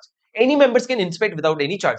But sir, if you don't want to come and inspect, if you want the minutes to come to your home, sir, on request to be furnished and on payment of fees as may be specified in the AOA, copy of the minutes will be furnished to you within 7 days. You will get the copies within 7 days, but you will have to pay the fees for it. This is not free. If you want to come and see, you can come and see for free. But if you want a copy, sir, it is a printout. Printout will cost, sir. So you will have to you will have to pay a fees. But in case if you're asking for a soft copy of the minutes of the last 3 years, in the last 3 years, if you're asking a soft copy of the minutes, then that will be available free of cost. That will be available free of cost. Guys, are you with me? Yes, sir. Now, if you asked for the minutes and company refused, then there will be a penalty of 25,000 and 5,000. And moreover, you can make an application to the tribunal, and tribunal will direct an immediate inspection, or direct a copy will be forthwith sent to you. So the tribunal will say you can immediately go and inspect, or the tribunal will say a copy will be sent to you immediately. Is this live? Absolutely, this is live. Okay. Now, guys, listen to me very carefully, sir. Section 119. Section 119. Sir, can I send my friend to do the inspection? No, sir. This inspection is open only for the members of the company, not anyone authorized by the members. So only members can come and access this. Anyone else cannot come and access this particular point. After that, sir, coming to section number 120. Not at all important. Listen to me very carefully. 120 is not important, sir. 120 only says that, guys, you can keep some records on a digital basis, on an electronic mode. It says that every listed company or a company having more than 1,000 shareholder, debenture holder, or other security holder may maintain its security in the electronic form. May means if you do it, good. If you do not do it, it's okay, not a problem. This is not an important section. What is important is section 121, sir, which is report of the AGM. Please listen to me very, very carefully. Guys, what is the report of AGM? What is the report of AGM? Guys, listen to me very carefully. Sir, once your AGM is done, this provision is applicable only for listed company. So listed company, what they will do is listed public company. Once the AGM is done, they will prepare a report and they will submit it to registrar in the form MGT 15 within 30 days of the conclusion of the meeting. So the most important point is who will sign this particular report. So this report will be signed and dated by the chairman, because it relates to AGM, and the company secretary. But however, if the chairman is not able to sign, then the two directors will sign, out of which one will be managing director. One director will be managing director, but CS has to mandatorily sign, sir. Who will sign is very important. So now the question is, what will you write in the report of AGM? I'm telling you, in the report, sir, you will write about a bold MCQ. What did I say? A bold MCQ. Remember this way, a bold MCQ. This is what you will write in the report. What will you write in the report, sir? A, whether the meeting has been adjourned. B, what are the business that were transacted in the meeting? O, such other details as may be relevant. L, law. Sir, whether the compliance of the act has been done properly. Sir, T, details of the meeting, such as the day, time, place, etc. of the meeting. Sir, M, so the members. The M will be, sir, the minutes of the meetings. C will be chairman of the meeting, whether who was the chairman of the meeting, and Q, whether the quorum of the meeting was present. So M will be the numbers of members present, the number of members attending the AGM, and then the chairperson, who is the chairperson, and Q, whether the quorum was present. So a bold MCQ is something that you will disclose in the meeting. Bold MCQ is something that you will disclose in the report. Now the last point, sir, whether the provision of this chapter is applicable to one person company. Whether the provision of this chapter is applicable to one person company. Very simple, sir. Look at this, sir. Section 98 to and 100 to 1111 shall not apply to one person company. So notice, quorum, proxy, and after that voting, all these things are not applicable to one person company, because there is just one member. So how will they conduct AGM or EGM, sir? Very simple, sir. If I am the only person, imagine I am the one person and I am the OPC. What will happen, sir? This one person will write the resolution and send it to the OPC. OPC will receive that resolution, look it and say, oh, it is very nice. Who is the OPC? I am only the OPC. I'll go to office, I'll receive this, I'll say very good, and then I'll sign it and I'll put it in the minutes book. Once I put it in the minutes book, the resolution is deemed to be passed, the general meeting is deemed to be done. Okay, are you getting my point? Sir, what does it say? In an AGM or EGM, OR or SR is sufficient if resolution is communicated by the member to the company, OPC, entered in the minutes book, signed and dated by the member. Such date shall be deemed to be the date of the meeting and the date of the resolution. Okay, same goes for a board of director in which only there is one director. Sir, in case of OPC, in the board of director, only one director is there. Same thing you will do, sir. The resolution is entered in the minutes book, it is signed and dated, and date is deemed to be the date of the meeting. Guys, are you with me? Are you with me? Sir, these are the provisions that covers all the sections from section number 96 to 122, and this completes your second part of the chapter. But that does not complete the chapter, sir. That brings us to the first part of the chapter. Only after that we are going to take a break. Although you may be tired, although I may be tired screaming, but we will take a break only after we finish the first part of the chapter, which is your section number 88. Listen to me very clearly, very carefully, and very easily. It is not a tough concept. You just listen to all the points that I say, not more, not less. Only those points that I'm telling you, only that much you revise, and that much will be more than enough. I'll cover all the points of significant beneficial ownership also, and all those relevant points also, so it will become very easy for you to revise. Guys, are you with me? Are you with me, and are you ready? Are you with me, and are you ready to revise? Yes, sir. Let's come to section number 88. Please listen to me very carefully. What is section number 88? It talks about register of member. Talks about register of member. Sir, which companies are required to have register of member in the which format? So guys, it says that every company will keep and maintain register of member. Register of member will be in the format MGT1. Register of debenture holder will be in the format MGT2, and the register of other security holder will also be in the form MGT2. So MGT1 and MGT2. Sir, what is the format? This is the particular format. After that, sir, listen to me very carefully. So all the entries, I'm talking about the register of members specifically. All the entries will be made within 7 days of the board approval. Within 7 days of the board approval, what you will do, you will make an entry in the register of member. Now the question is, sir, register of member, especially members register, where will you keep this register? Sir, this register will be kept at the registered office. Sir, if I want to take it outside the register office, you can take it, but there are three conditions. Number one, you will have to pass a special resolution. Number two, you can take it pass a register, you can take it at any place in the register local limits. But if at all you want to take it outside the local limits of registered office, then in that case you can keep it any place within India where there are more than one tenth of the members reside. So three conditions are: pass SR, keep it at any place within India, but wherever you keep it, more than one tenth of the total members should reside. More than one tenth of the total members should reside. So three condition. If this satisfies, you can keep the register of member at that particular place. Now these 3 points states that the register of member has to be very much updated. Basically, if any of your securities are attached by the SEBI, then you have to mention the same in the register of members. If SEBI has attached any of your securities, or in case of listed shares, sir, if the promoter has pledged any of the shares, if the promoter has pledged any of the shares, you will have to make the entry within 15 days in the register of member.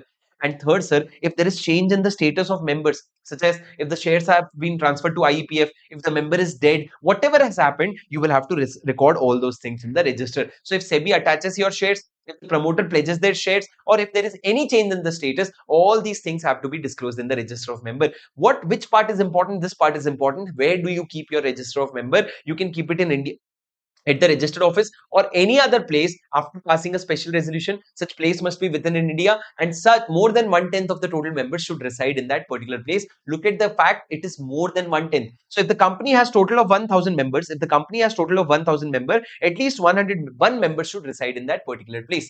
Now guys, along with the register, you will make an index also. Index will only be made if the number of members are more than equal to 50.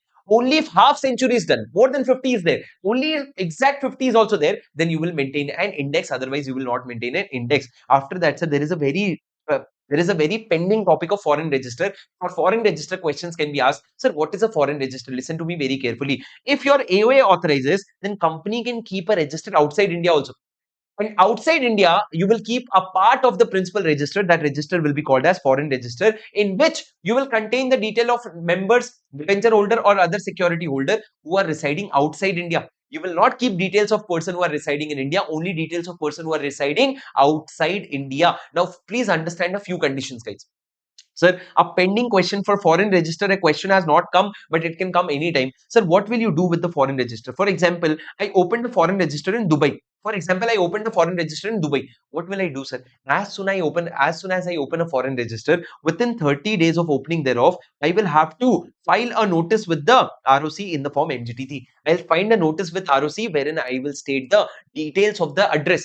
I'll say the address where the foreign register is kept, whether I have opened a new register or I have changed the address or I have closed the address. Close the foreign register. In any case, I will file an MGT3 with the ROC within 30 days. After that, so please remember, foreign register is deemed to be a part of the principal register itself. Now, can you go and inspect, sir? Yes, it is open for inspection and maybe closed also. Like you close your normal register under section 91, this register can also be closed. But sir, can you take extract and copies? Yes, sir, you can take extract and copies also. But please listen, sir. If you close this register, you will have to give an advertisement. You remember, do you remember that you give advertisement 7 days before the closure? That advertisement will be given in two English newspapers circulating in that area, circulating in the place where the foreign register is kept. So if you remember, for closing of register section number 91, I'll tell you there were three time limits. What were the three time limits? If you want to close the register in one time, you can close it for a maximum of 30 days. Total in a year, you can close it for 45 days. And whenever you close 7 days prior to the closure, you will have to give advertisement in two newspaper, one English, one vernacular. One English, one vernacular. But in this particular case, sir, you don't have to give in English and vernacular. You have to give advertisement in two newspaper, which is circulating in that particular country,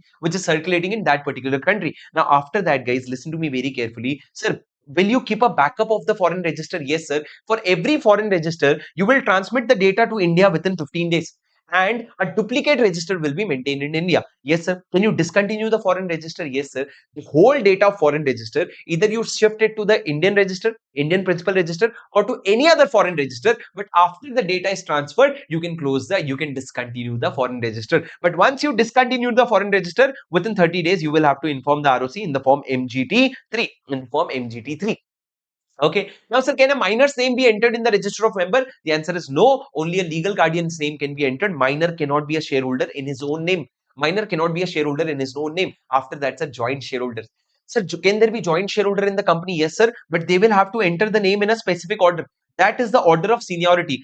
First named person is the senior person, and then there can be maximum three joint shareholder. Are you with me, guys? Are you with me? Yes, sir. Seniority among the joint shareholder is decided by the order of the names. It will be decided in the sequence of the names.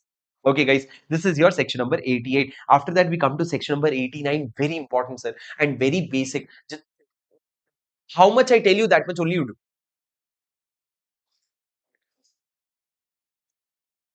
Sir, what is section number 89? Listen to me very carefully, sir. Section number 89 is declaration of beneficial interest. Please listen to me very carefully. Sir, I have made a summary here that should be very relevant for you. Sir, I'll tell you an example. Can you give me two name which is famous in South? Can you in the chat box give me two name which is very famous in the South? Two celebrities maybe. Two celebrities name that you give me which is very famous in the South. Sir, one name if I take Rajnikant.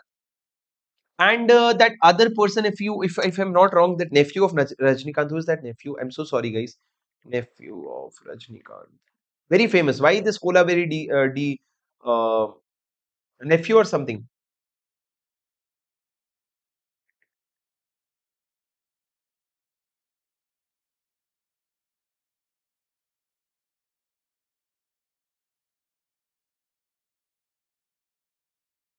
I don't know. Dhanush. Okay, I don't know. I don't know. It was a different name probably. Let's stick to Dhanush. Nothing related to Rajnikant. Let's take Dhanush. Okay. So let's take Rajnikant and let's take Dhanush. Okay. Sir, for example, Rajnikant bought shares of Prabhas Limited. There is a company called Prabhas Limited. Rajnikant bought shares of Prabhas Limited. Now, Rajnikant bought the shares in his own name, but he was only the registered owner. Who was the beneficial owner? Beneficial owner was Dhanush. Who was the registered owner? Registered owner was Rajnikant, but the beneficial owner was Dhanush. In that case, what will happen, sir? Listen to me very carefully. In that case, Rajnikant will have to file a form MGT4 with the company, saying that I am the registered owner and Dhanush is the beneficial owner. So Dhanush will have to file MGT5 with the company saying that I am the beneficial owner and Rajnikant is the registered holder. Now, once company receives this MGT4 and MGT5, company will file an MGT6 with the ROC stating that Rajnikant is the registered holder and Dhanush is the beneficial owner. So MGT4 will come, MGT5 will come, and then MGT6 will go to the ROC. All the time, all of these things will have to happen within 30 days. You have to do all these things within the 30 days from the date of becoming a beneficial owner. However, sir, what if the company failed to file MGT5? For example, sir, Dhanush did not make a declaration in the MGT5. If Dhanush fails to file a declaration in MGT5, then listen to me very carefully. Later on, he cannot force the company to pass on the benefit to him. Later on, if Rajnikant refuses to give him the benefit, Dhanush cannot go to the company and say that, boss, can you give me the dividend? Can you give me the voting rights? No, sir. Company will not help you if you have not filed MGT6. So, sir, you have to see here. Listen to me very carefully. Sir, there is a rule that, listen to me very carefully. Where is that rule? Yes. When declaration is not made by the beneficial owner in MGT5, no rights can be claimed, no rights shall be enforceable by him. He cannot claim any rights. But how, to whom will the dividend be paid, sir? Company will pay the dividend only to Rajnikant, not to Dhanush. Because remember the chapter of dividend. Dividend can be paid only to the registered owner and not to the beneficial owner unless ordered by the registered owner. Guys, are you with me? Yes, sir. Now listen to me very carefully, sir. This declaration that you are giving MGT6, this declaration that you are giving to ROC, who is responsible for that? So the following response person may be designated. Who is responsible? Designated person is responsible. Who can be designated, sir? The CS, the key managerial person other than CS, or if there is no CS or key managerial person, every director is responsible. But however, unless a person is designated, following shall be deemed to be designated person. So CS, if any, if there is no CS, every managing director or manager. If there is no CS, managing director or manager, every director. So what did they say, sir? Who is responsible for this MGT6? So law said that you can designate a person. Whom will you designate? You can either designate the CS, or you can designate the key managerial person, or you can designate every director. However, if you have not designated, then the CS is responsible. If there is no CS, MD or manager is responsible. If there is no CS, no MD or no manager, every director will be responsible to file such MGT6. Are you with me, guys? Are you with me? And now the annual return that the company files, in that they will have to give the name of the designated person. Are you with me? Yes, sir. So this is how you will have to comply with the provision of a beneficial owner. So if you are the shareholder and someone else holds the beneficial interest, then in that case, you will have to comply with section number 89. But sir, more than section number 89, what is important is section number 90. And in section 90, we had a question in the last, not I think in September 25 attempt, we had a question. So listen to me very carefully. So this is a concept of significant beneficial owner where I'll explain you in the name of 197 company. What is 197, sir? 197 is nothing but Paytm. Okay. So Paytm is the company, sir, but who is the shareholder? Vijay Shekhar Sharma. Vijay Shekhar Sharma is the significant beneficial owner. What do you mean by significant beneficial owner? Significant beneficial owner means a person, sir, who does not just hold shares directly, but also hold shares indirectly in the company. So if you hold directly, then you can never be a significant beneficial owner. You can be a significant beneficial owner only if you have some portion of indirect shareholding.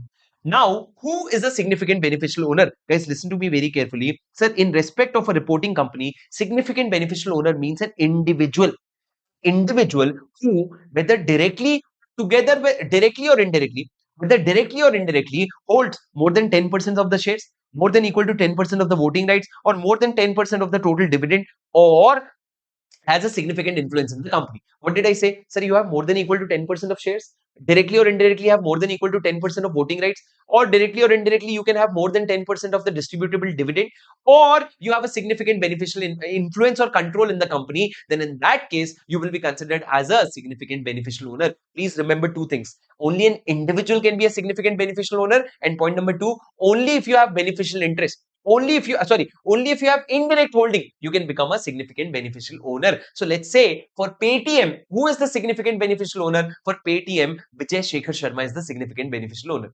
For Paytm, Vijay Shekhar Sharma is the significant beneficial owner. Now let's move to the next part. Guys, what will happen if you are a significant beneficial owner? Sir, first of all, you have to give a declaration Ben 1. You will have to give a declaration in the form Ben 1. Sir, every significant beneficial owner will have a declaration to the company in the form Ben 1 within 30 days. You will have to inform the company within 30 days. What will happen? The company will file a return of SBO in Ben 2 to the ROC within 30 days. So Ben 1 will come and Ben 2 will go.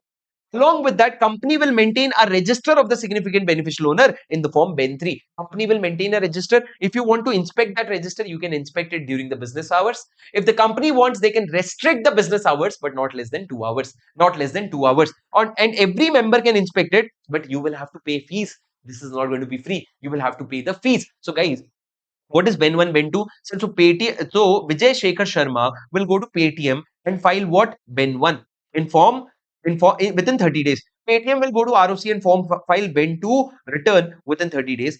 Paytm will keep a register in the form Ben 3. Register in the form Ben 3. These are the three forms that you remember. But after that, what you have to do is Ben 4. What if Vijay Shekhar Sharma did not give Ben 1? Now, Paytm will chase Vijay Shekhar Sharma. How, sir? Listen to me very carefully. This I have made here also. But next point is, sir, what is the onus on reporting a company to identify SBO? If the SBO has not reported, now the reporting company will chase the SBO. How, sir? It will send a notice Ben 4 to any person whom the company knows or has reasonable ground to believe to be an SBO of the company, or has knowledge of the SBO, or has been SBO in the last 3 years. So now company will give a notice of Ben 4 that are you SBO, are you SBO, are you SBO? This notice will be sent in the form Ben 4. Now you have to reply to this notice within 30 days of the receipt of the notice. If you did not reply to this notice within 30 days, an application will be made to the tribunal within 5 to 15 days saying that either they have not replied or that the reply is unsatisfactory. Now tribunal give an order. After giving an opportunity of being heard, tribunal will make such order restricting the rights attached to the shares within 60 days of the receipt of application. What will they pass an order? The order will be either restricting the transfer of the shares or the suspension of the rights or any other restriction. What? RSO, restricting the transfer of the shares. S, suspending the rights or other orders as it may deem fit. So tribunal will pass this order within 60 days after giving opportunity of being heard. Now, is there any relaxation to this order, sir? Yes, sir. If the company or the aggrieved person, whosoever has a problem, may apply to the tribunal for relaxation, such application has to be made within 1 year from the date of order.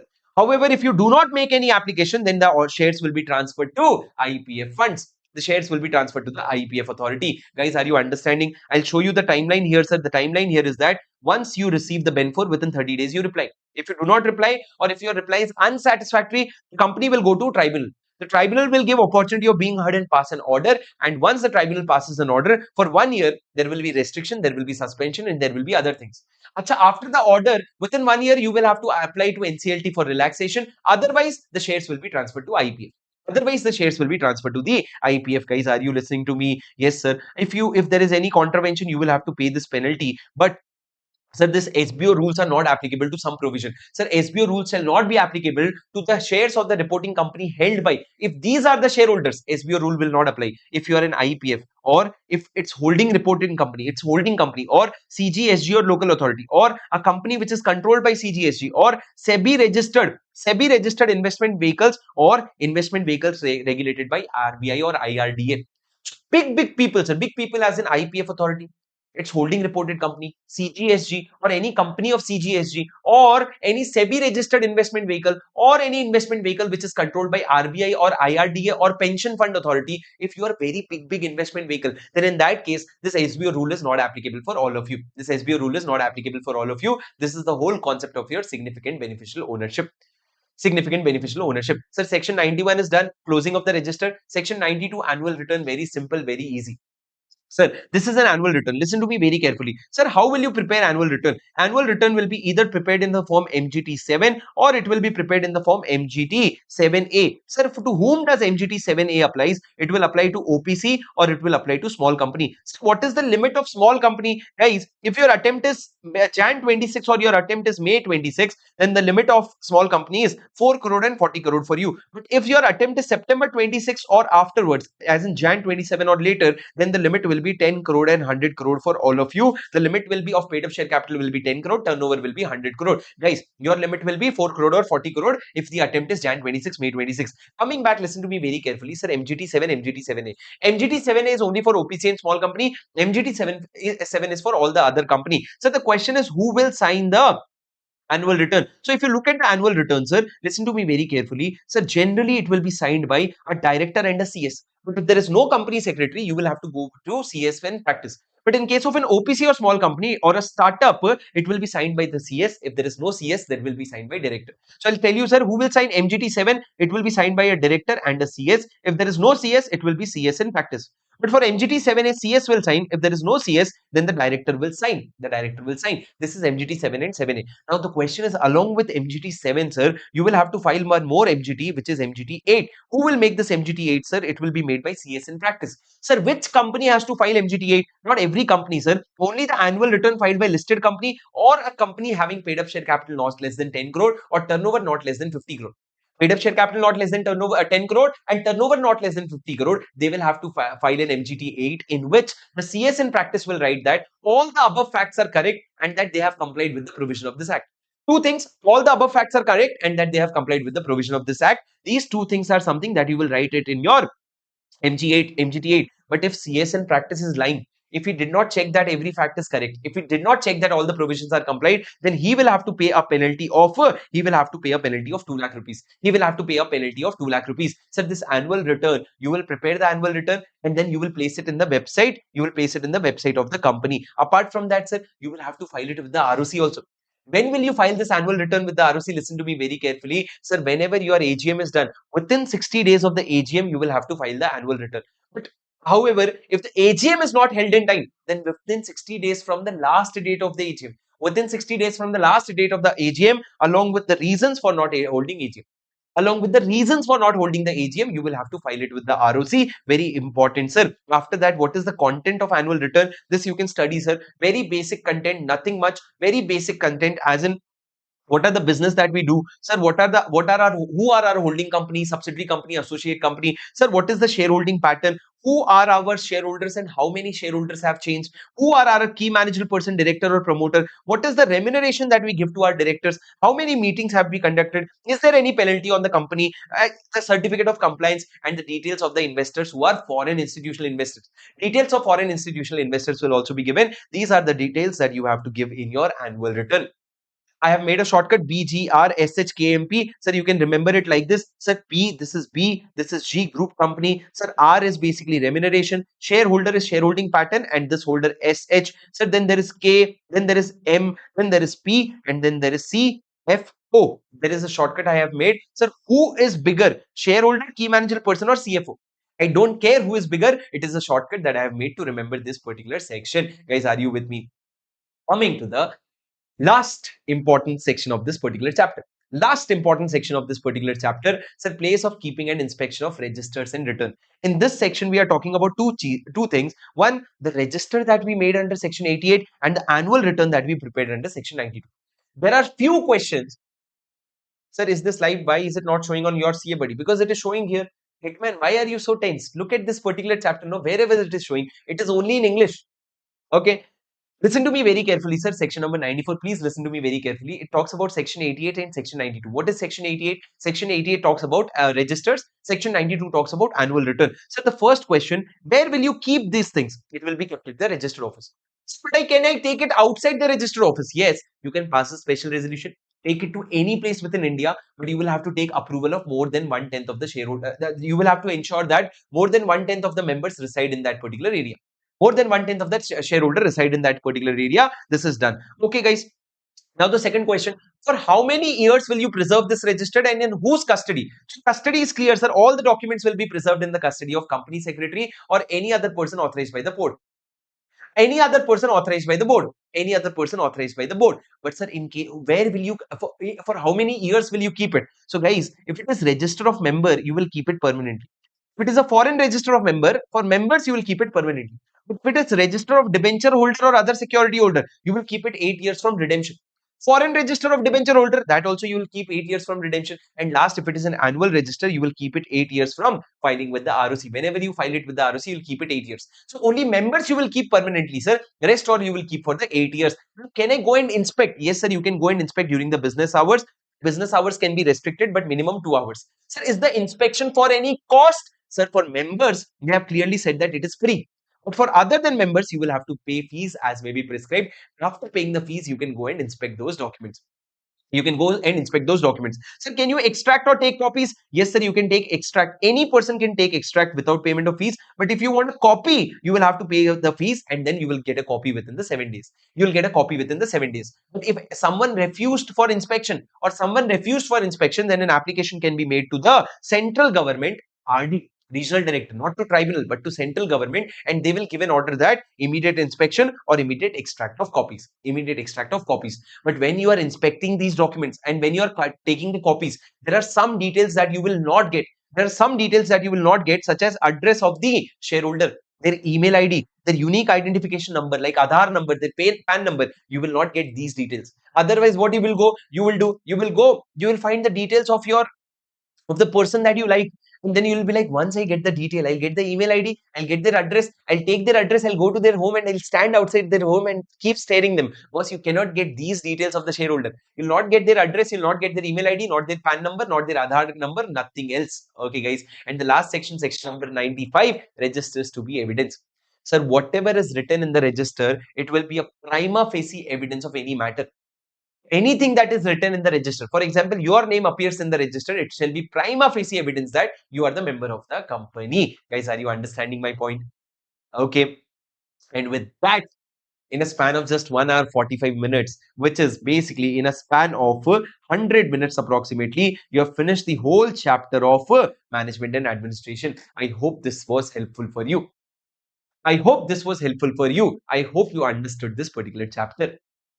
What are we going to do next? First of all, before I move forward, you're going to like this video so that it acts as my motivation. Whosoever has reached till here, I want you to comment once, sir. Sir, we are giving 200%. I want you to comment once in the live section. I want to comment or go down in the comment and comment, sir, I am giving my 200%. Only then I will move forward. I want each one of you to comment, sir, yes, sir, I'm giving my 200%. Okay. And yes, sir, we are enjoying this marathon. Okay.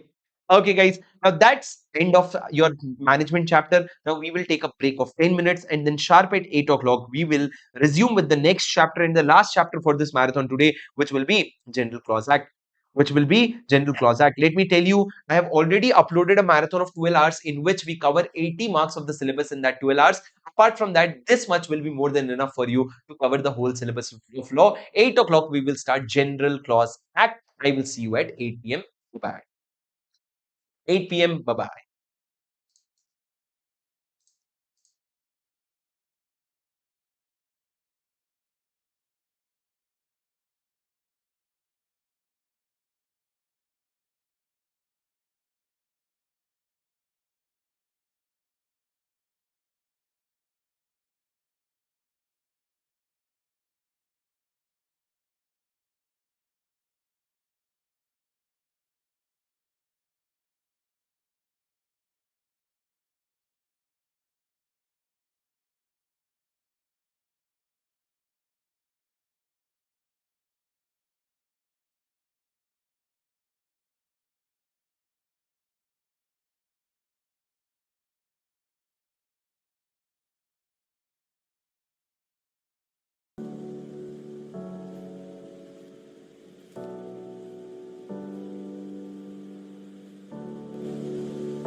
Check.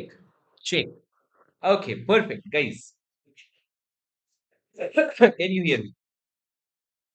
Can you hear me? Can you hear me? All right, guys.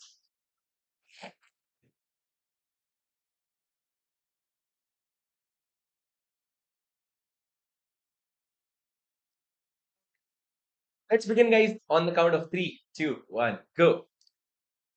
All right, guys. So what we are going to do right now is we are going to start the revision of the chapter, which is General Clause Act 1897.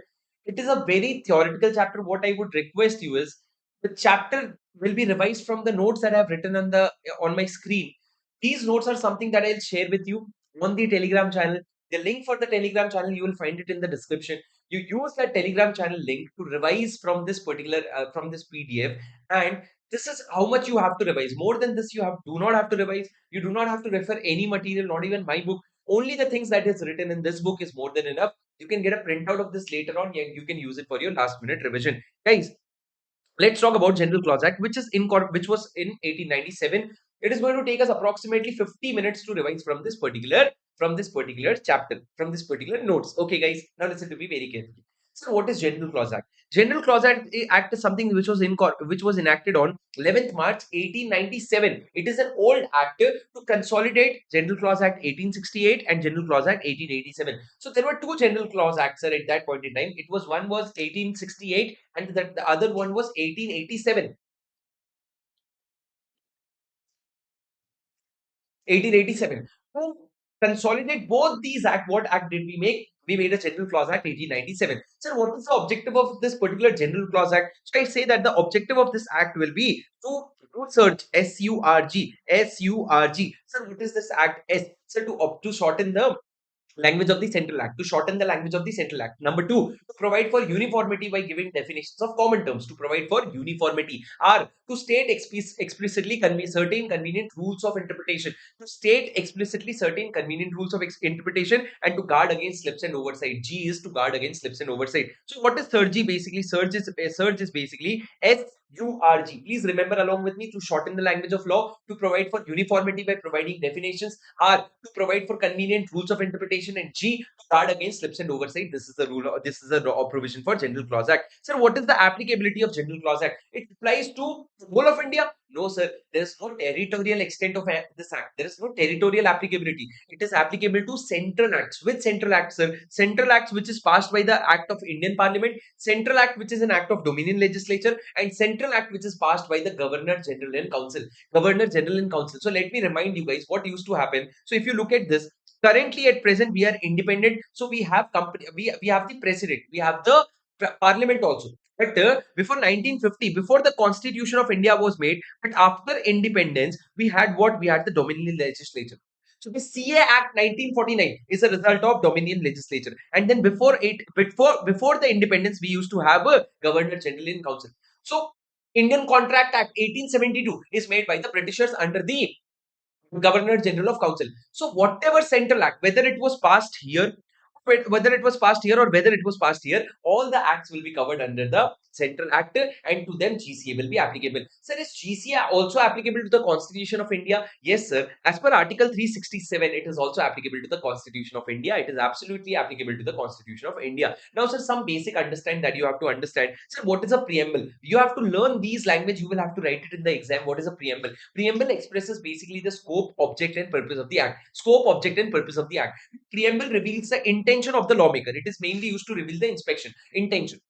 It is also used as an aid of interpretation in case if the provisions are ambiguous, that is unclear or vague. In case of ambiguity, it is used as an interpretation. However, remember that preamble can never override clear provision. It can never override clear provisions, and you have to remember these 4 points. Number one, it is the scope, object, and purpose. It states the intention. It can be used for interpretation when the provision is unclear or ambiguous. However, it can never override a clear provision. Guys, are you with me? Yes, sir. So what about definition? So definitions are usually given in section 2 of the act.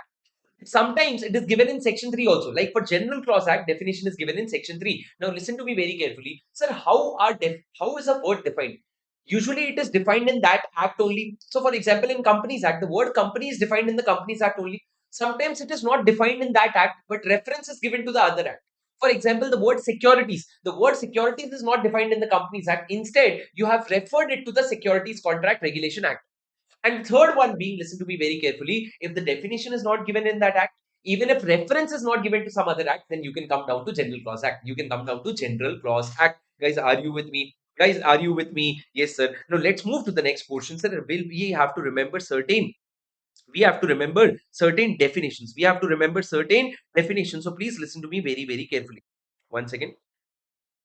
We have to remember certain definitions. So guys, listen to me very carefully. Certain definitions.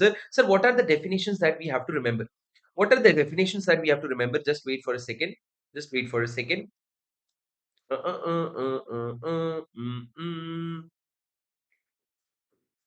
Yes, sir. Sir, what are the some definitions that we have to remember, sir? You have to remember, sir, what is section number 1 preliminary? It says that the short title will be General Clause Act, not a big deal. Section 22 is repealed. Now come to section 3 definition. Sir, what is an act? If you see here, act is not capital act, it is small act. It is a small act. Act means with respect to any offense or with respect to any civil wrong, act includes a series of act and also includes illegal omission. It includes a series of act and also includes any illegal omission. Sir, what do you mean by affidavit? Listen to me very carefully. Affidavit will have the same meaning as that of the oath, as that of the swearing. Oath also means the same, swearing also means the same. What is affidavit? Affidavit includes affirmation or declaration by a person allowed by law to affirm or declare instead of swearing. Affirmation, what did I say? Affidavit includes affirmation or declaration by a person allowed by the law to affirm or declare instead of swearing. Oath also has the same definition. Swearing also has the same definition. Swearing includes affirmation or declaration by a person allowed to affirm or declare by law instead of swearing. So swearing does not include swearing. But guys, listen to me very carefully. Sir, what actually does affidavit means? Affidavit is a written statement confirmed by affirmation to be used as an evidence in the court or before any authority. It is used in the court before any authority. Sir, it is basically a written statement. It can be used as an evidence in the court or before any authority. That is what affidavit actually means. So this is the actual meaning. But affidavit also includes affirmation or declaration by any person allowed by law to affirm or declare. So what do you mean by commencement? Commencement means the date on which it comes into force. That is, it starts to have a legal effect. So there is a small case law related to commencement. That case law is State of Odisha versus Chandrasekhar Singh Bhoi. Chandrasekhar Singh Bhoi. In that case, it was said, sir, law comes into force only when it is brought into operation by the legislature or authority. Matlab, it comes into force only when it is brought into force. That is, you have to publish it in the official gazette. By coming to the next point, sir, document, very important definition. Listen to me very carefully. So the definition of document is super important. Listen to me very carefully. Document shall include any matter written, expressed, or described.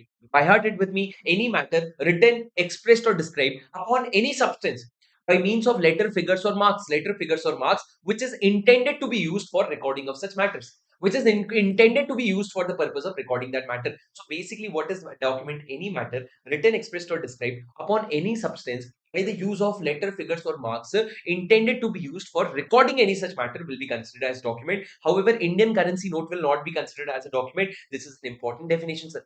Coming to the next definition, what is a financial year? Financial year means a year that starts from 1st of April and ends on 31st March.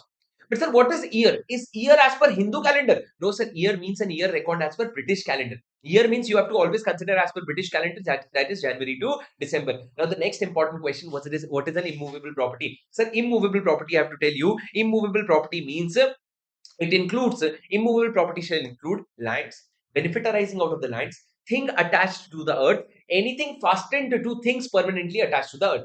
What did I say? Land, benefits arising out of land, things attached to the earth, things permanently fastened to anything attached to the earth. So these things are called as immovable property. Sir, are trees immovable? Yes, sir. Basically, is timber immovable? No, sir. A timber is cut. So basically, it is not immovable. Coming to the next point, sir, soil for making bricks. Is soil immovable? Yes, sir. It is immovable property.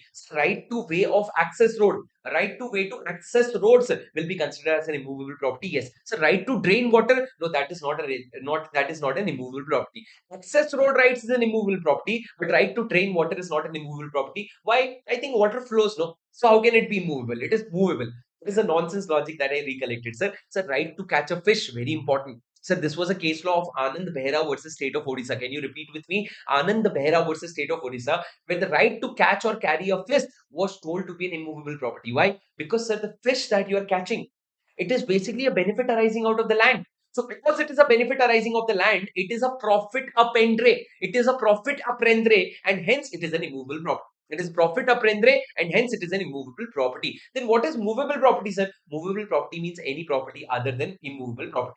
So it includes debts, it includes security, it includes electricity, but these things are considered as your immovable property. Guys, are you with me?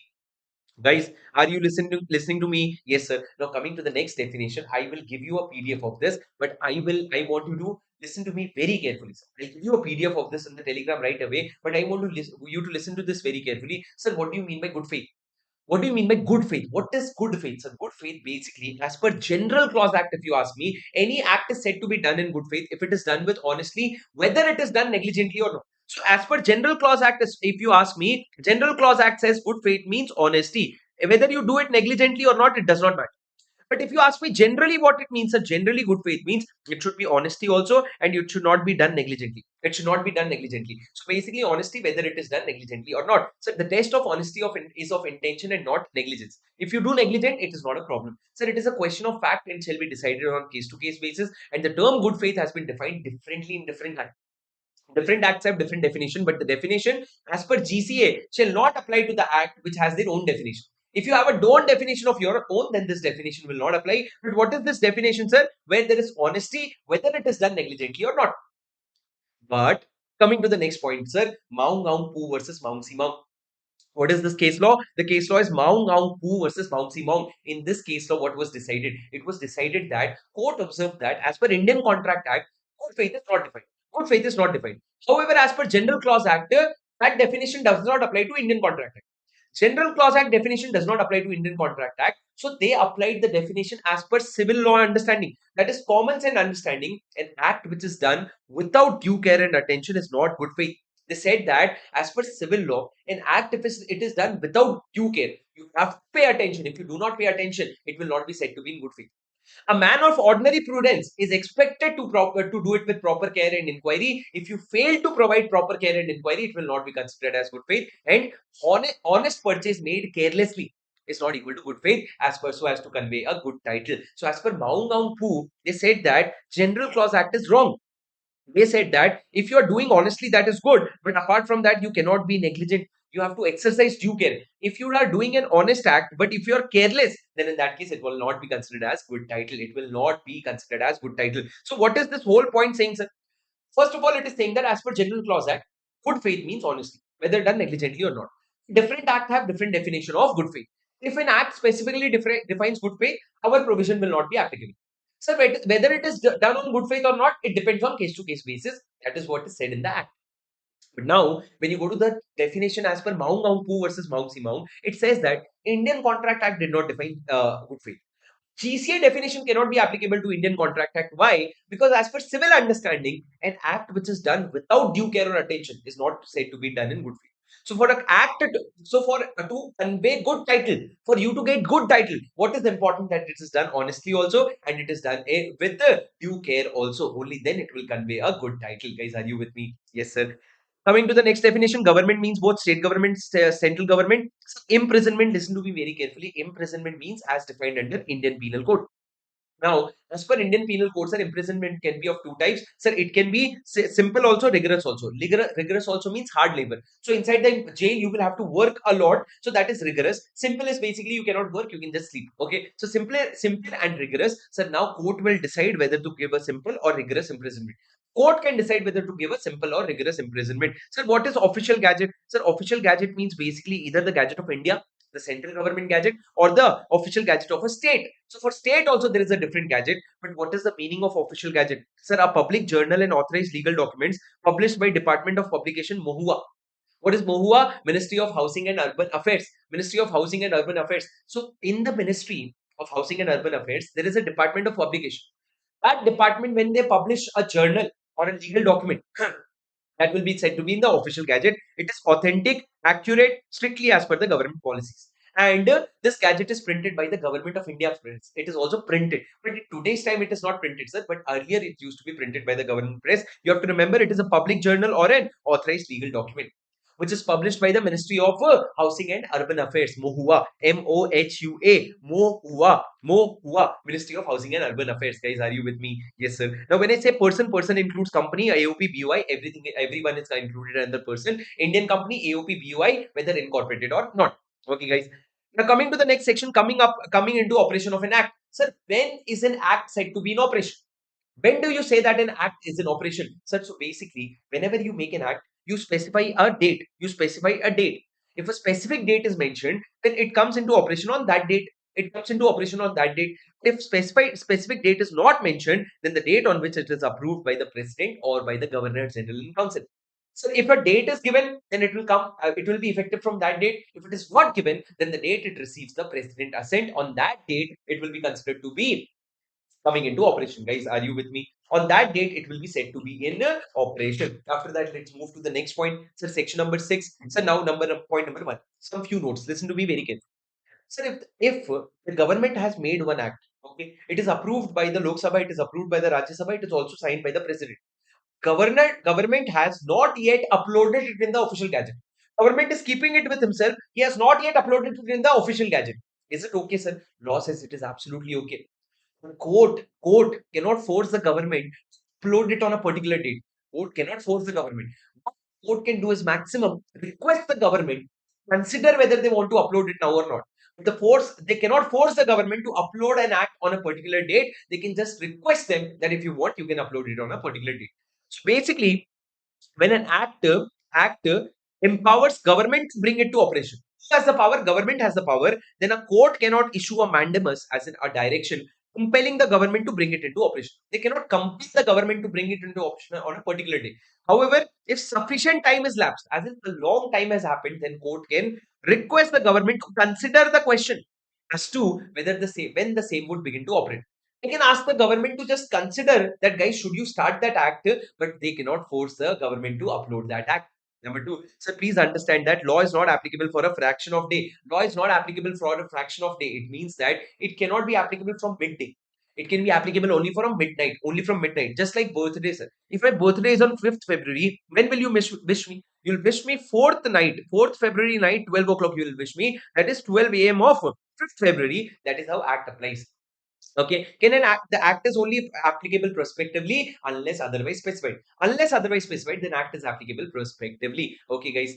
Now coming to the very important point, effect of repeal. Can an act be repealed? The answer is yes. But what will be the effect of repeal? You will have to remember along with me, guys. First of all, if you repeal the act, it cannot revive any older act that was not in force at the time of repeal. It cannot revive any older act. Number two, and any affect. Leave this point. Leave this point. Remember just 1, 2, 3, 4 points. Okay. When an act is repealed, for example, repeal means what, sir? You remember Companies Act 1956 was repealed to bring Companies Act 2013. But however, if you remember, Companies Act 1956 repealed which act? 1913. Companies Act 1913. So 1913 was repealed to bring 1956. 1956 was repealed to bring 2013. Okay. Now listen to me very carefully, guys. When you repeal any particular act, what will not happen? First of all, it will not revive any older act. That is, 1913 will not come into picture. Number two, it shall not affect any rights, privilege, obligation, or liability under the repealed act. It shall not affect penalty or punishment under the repealed act. It shall not affect investigation, legal proceeding, or remedy under the repealed act. So, under the repealed act, your rights, privileges, liabilities, obligations, punishment, penalty, legal proceedings, remedy, investigation, none of these will be affected even if an act is repealed.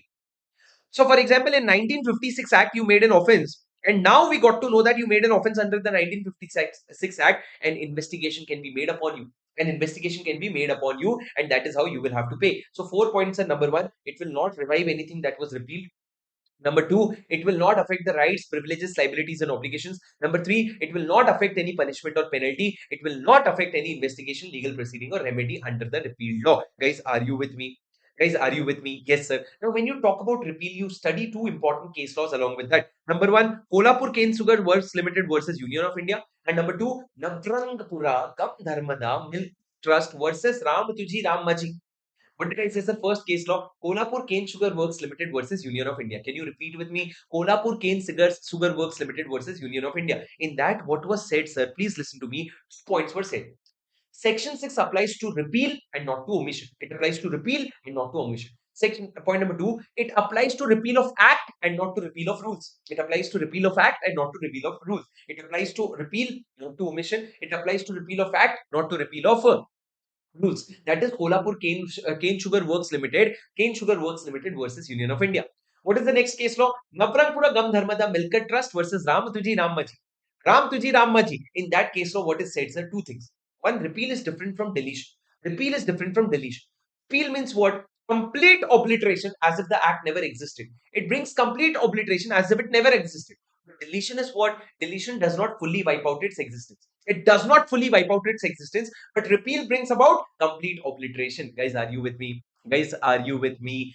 So this is section 6A. What is the case law? Navrangpura Gam Dharmada Milk Trust versus Ram Tuji Namra. If you see the word deletion, you write this case law. If you see the word omission, you write the Kolhapur Cane Sugar Works Limited case law. Kolhapur Cane Sugar Works Limited case law. Guys, are you with me? Sakshi Verma is saying fake live streaming. Oh my God, Sakshi Verma, how many people have cheated on you for you to think these kind of things that, oh, it might not be live. Sir must be have recorded it and sir is playing live probably. Huh, Sakshi Verma? How much doubts we have these days on students, right? On everyone, basically, on everyone. Anyway, personal choice. Listen to me very carefully, guys. Sir, one thing Mahalakshmi said, my voice is breaking. Is that true? Is that true? Is everything okay? Can you confirm before I move forward? Can you confirm once before I move forward? Is the voice okay completely? Yeah?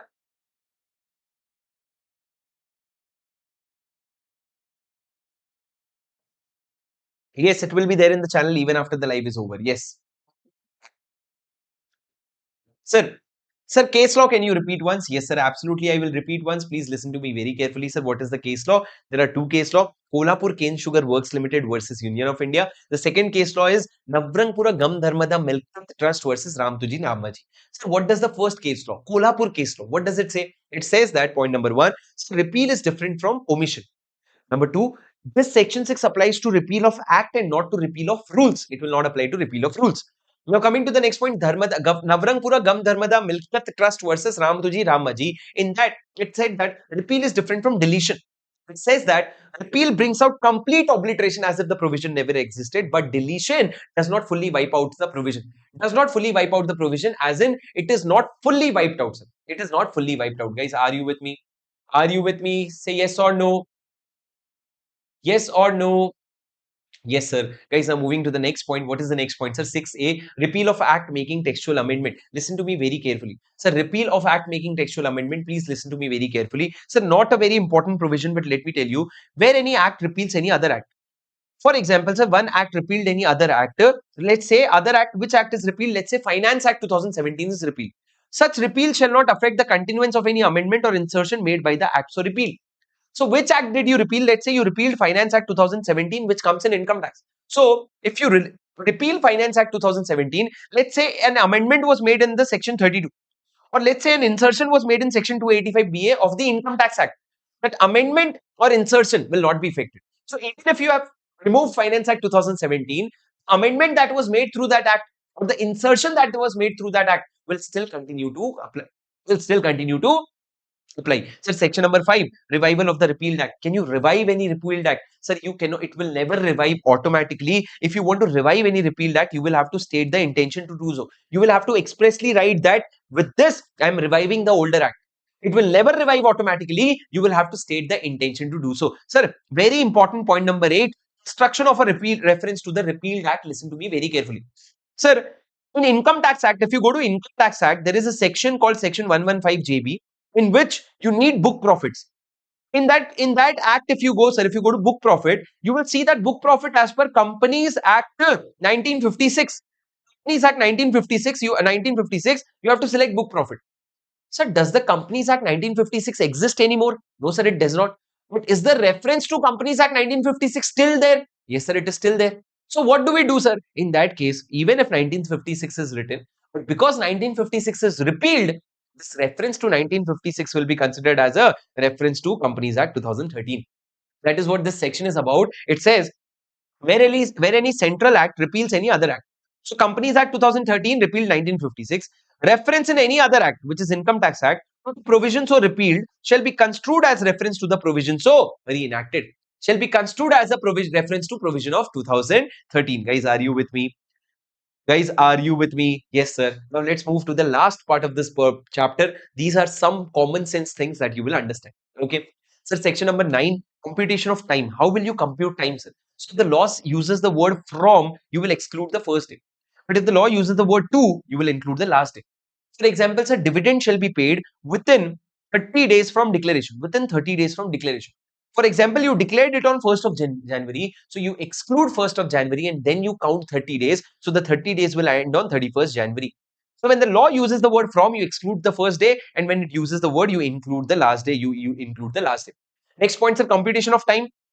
Sir, computation of time. How will you compute the time, sir? Very simple, sir. If you have to file any document to a court or any office on a certain day, if you have to file any document to a court or a document or any office on a certain day, and on that day, if the office is closed for any reason, then you can file it on the next day afterwards. You can file it on the next day afterwards whenever it is open. So if I have to file a document on 25th December, sir, that is Christmas. But in Christmas, that office is closed. So I can go on the next day afterwards, which is 26th. If it is not open on 26th, I can go on 27th. So if it is not open from 25th to 2nd of January, no problem. I can go on 3rd of January. It will be a valid document. So basically, if the office or court is closed on the last date, whenever it has to be filed, then you can go next day afterwards. You can go next day afterwards. Sir, how do you calculate distance? So distance is calculated on a straight line on a horizontal plane. Straight line on a horizontal plane. So duty to be taken pro rata. Please understand simple maths, sir. Sir, if law says that for 1 kg of rice, you will have to pay a tax of 100 rupees. Sir, how much tax will you pay for 0.5 kg of rice? Very clear, sir. You will have to pay 50 rupees. That is what duty is to be taken pro rata. What people used to fight is, if for 1 kg I have to pay 100 rupees, law does not say for 0.5 kg how much I should have paid. So if law is not saying for for 0.5 how much I should pay, I will not pay. But this is wrong, sir. You will have to take duty on a pro rata basis. So wherever any act, any duty is to be taken, then like duty is leviable according to same rate on a greater or lesser quantity. On any greater or lesser quantity, like duty will be applicable. So duty has to be taken on a pro rata basis. Coming to the next very important point, gender and number. So where there is a masculine gender, it includes female, and when there is singular, it includes plural, and vice versa, and vice versa. But there are exceptions, sir. There are exceptions. For example, sir, if male descendant word is used, you cannot include females. Sir, if bullock word is used, you cannot include cows. Bullock word is written, you cannot include cows. But in general, if I speak, masculine gender includes female. Okay. After that, sir, you have to understand point number 15. Listen to me very carefully. Power to appoint includes power to appoint ex officio. Sir, for example, if I am given the power that I can appoint the chairperson of IPF, I can appoint the chairperson of an IPF, then I can either give a name for that chair, sir. I can say that Mr. Amit will become the chairperson, or I can link this chairperson to any other office. This will be called as ex officio appointment. I can say that the MCA joint secretary will become the chairperson of IPF. So what I'm doing is I'm linking the seat of chairperson of IPF to the seat of Ministry of Corporate Affairs Joint Secretary. This is called as ex officio appointment. Can you do that? Yes, sir. Where the Act confers a power to appoint, such appointment may be made either by name or by virtue of office. You can either give the name or you can appoint it to with related to an office. Guys, are you understanding my point? Yes, sir. Next point 16. Heading is enough. Power to power to appoint includes power to suspend. If I can appoint you, I can dismiss you also. I can suspend you also. Power to appoint includes power to suspend or dismiss. Then the substitution of functionary. Listen to me very carefully, sir. Substitution. A law may simply mention that official title of the office to apply to whoever hold the office at that time. So, for example, if a provision is applicable to ROC, if a provision is applicable to ROC, if a provision is applicable to ROC, it means that whosoever is the ROC at that point in time, the provision will apply to him. If ROC is Mr. A, to Mr. A it will apply. But if ROC changed, now ROC is Mr. B, it will apply to Mr. B. Okay, so basically, sometimes a law may be applicable to an official title. And whosoever is holding that title at that point, the law will be applicable to him. Sir, successor, listen to me very carefully. Sir, if when law relates to an office that continues forever, it automatically covers its successor too. No need to rewrite law. Sir, for example, if there is a law that was made for the collector of the district, it is made for a collector. Now, if collector was Mr. X, now collector changed. Do you have to write the law again? No, sir. The law that was applicable to Mr. X will now apply to Mr. Y also. It will apply to the successor also. You do not have to rewrite the law. After that, sir, official, chief, and subordinate, sir. Sir, if I tell you, if I tell you Chief Commissioner of Income Tax and Commissioner of Income Tax. Who is senior, sir? Chief Commissioner is senior. If the law applies to Chief Commissioner of Income Tax, and now, for example, if he is not available and Commissioner of Income Tax is working on his behalf, will the same law apply to him also? Yes, sir. If a law is applicable to the senior, it is also applicable to his subordinates or junior. When the law applicable to the chief or superior, then it shall apply to the deputies or the subordinates also performing duties in place of the superior. If you are performing in place of the superior. Now, sir, next point, guys, construction of orders. Please listen to me very carefully. Sir, if for example, Companies Act, there is a Companies Act, okay? Companies Act, under Companies Act, you made companies rules. In companies rule, if you used a word, uh, BRIXYZ, you used a word. In the companies rule, you used a word. If this word, if you want to find the meaning of this word, where will you, oh, let's say you use the word significant beneficial owner. Where did you use this word? You use the words in the rules. Sir, what will you find? Where will you find the meaning of SBO? If it is used in the rules, you will find the meaning in the act. If it is given in the act, the same meaning that applies for in the act will apply in the rules also. So basically, whereby an act, if any rules, notifications, order is issued, then words used in such rules notification shall have the same meaning as given in the act. Whatever meaning is given in the act, that same meaning will be used in the. So, for example, sir, land acquisition rule uses the word collector. What is the meaning of collector? The same meaning that is given in the act. The same meaning that is given in the act. Guys, are you getting my point? Guys, are you getting my point? Sir, are you getting my point? All right, sir, this is your section number 20. Now, coming to section number 21, power to issue includes power to amend, vary, or assign. So, the heading itself is very clear.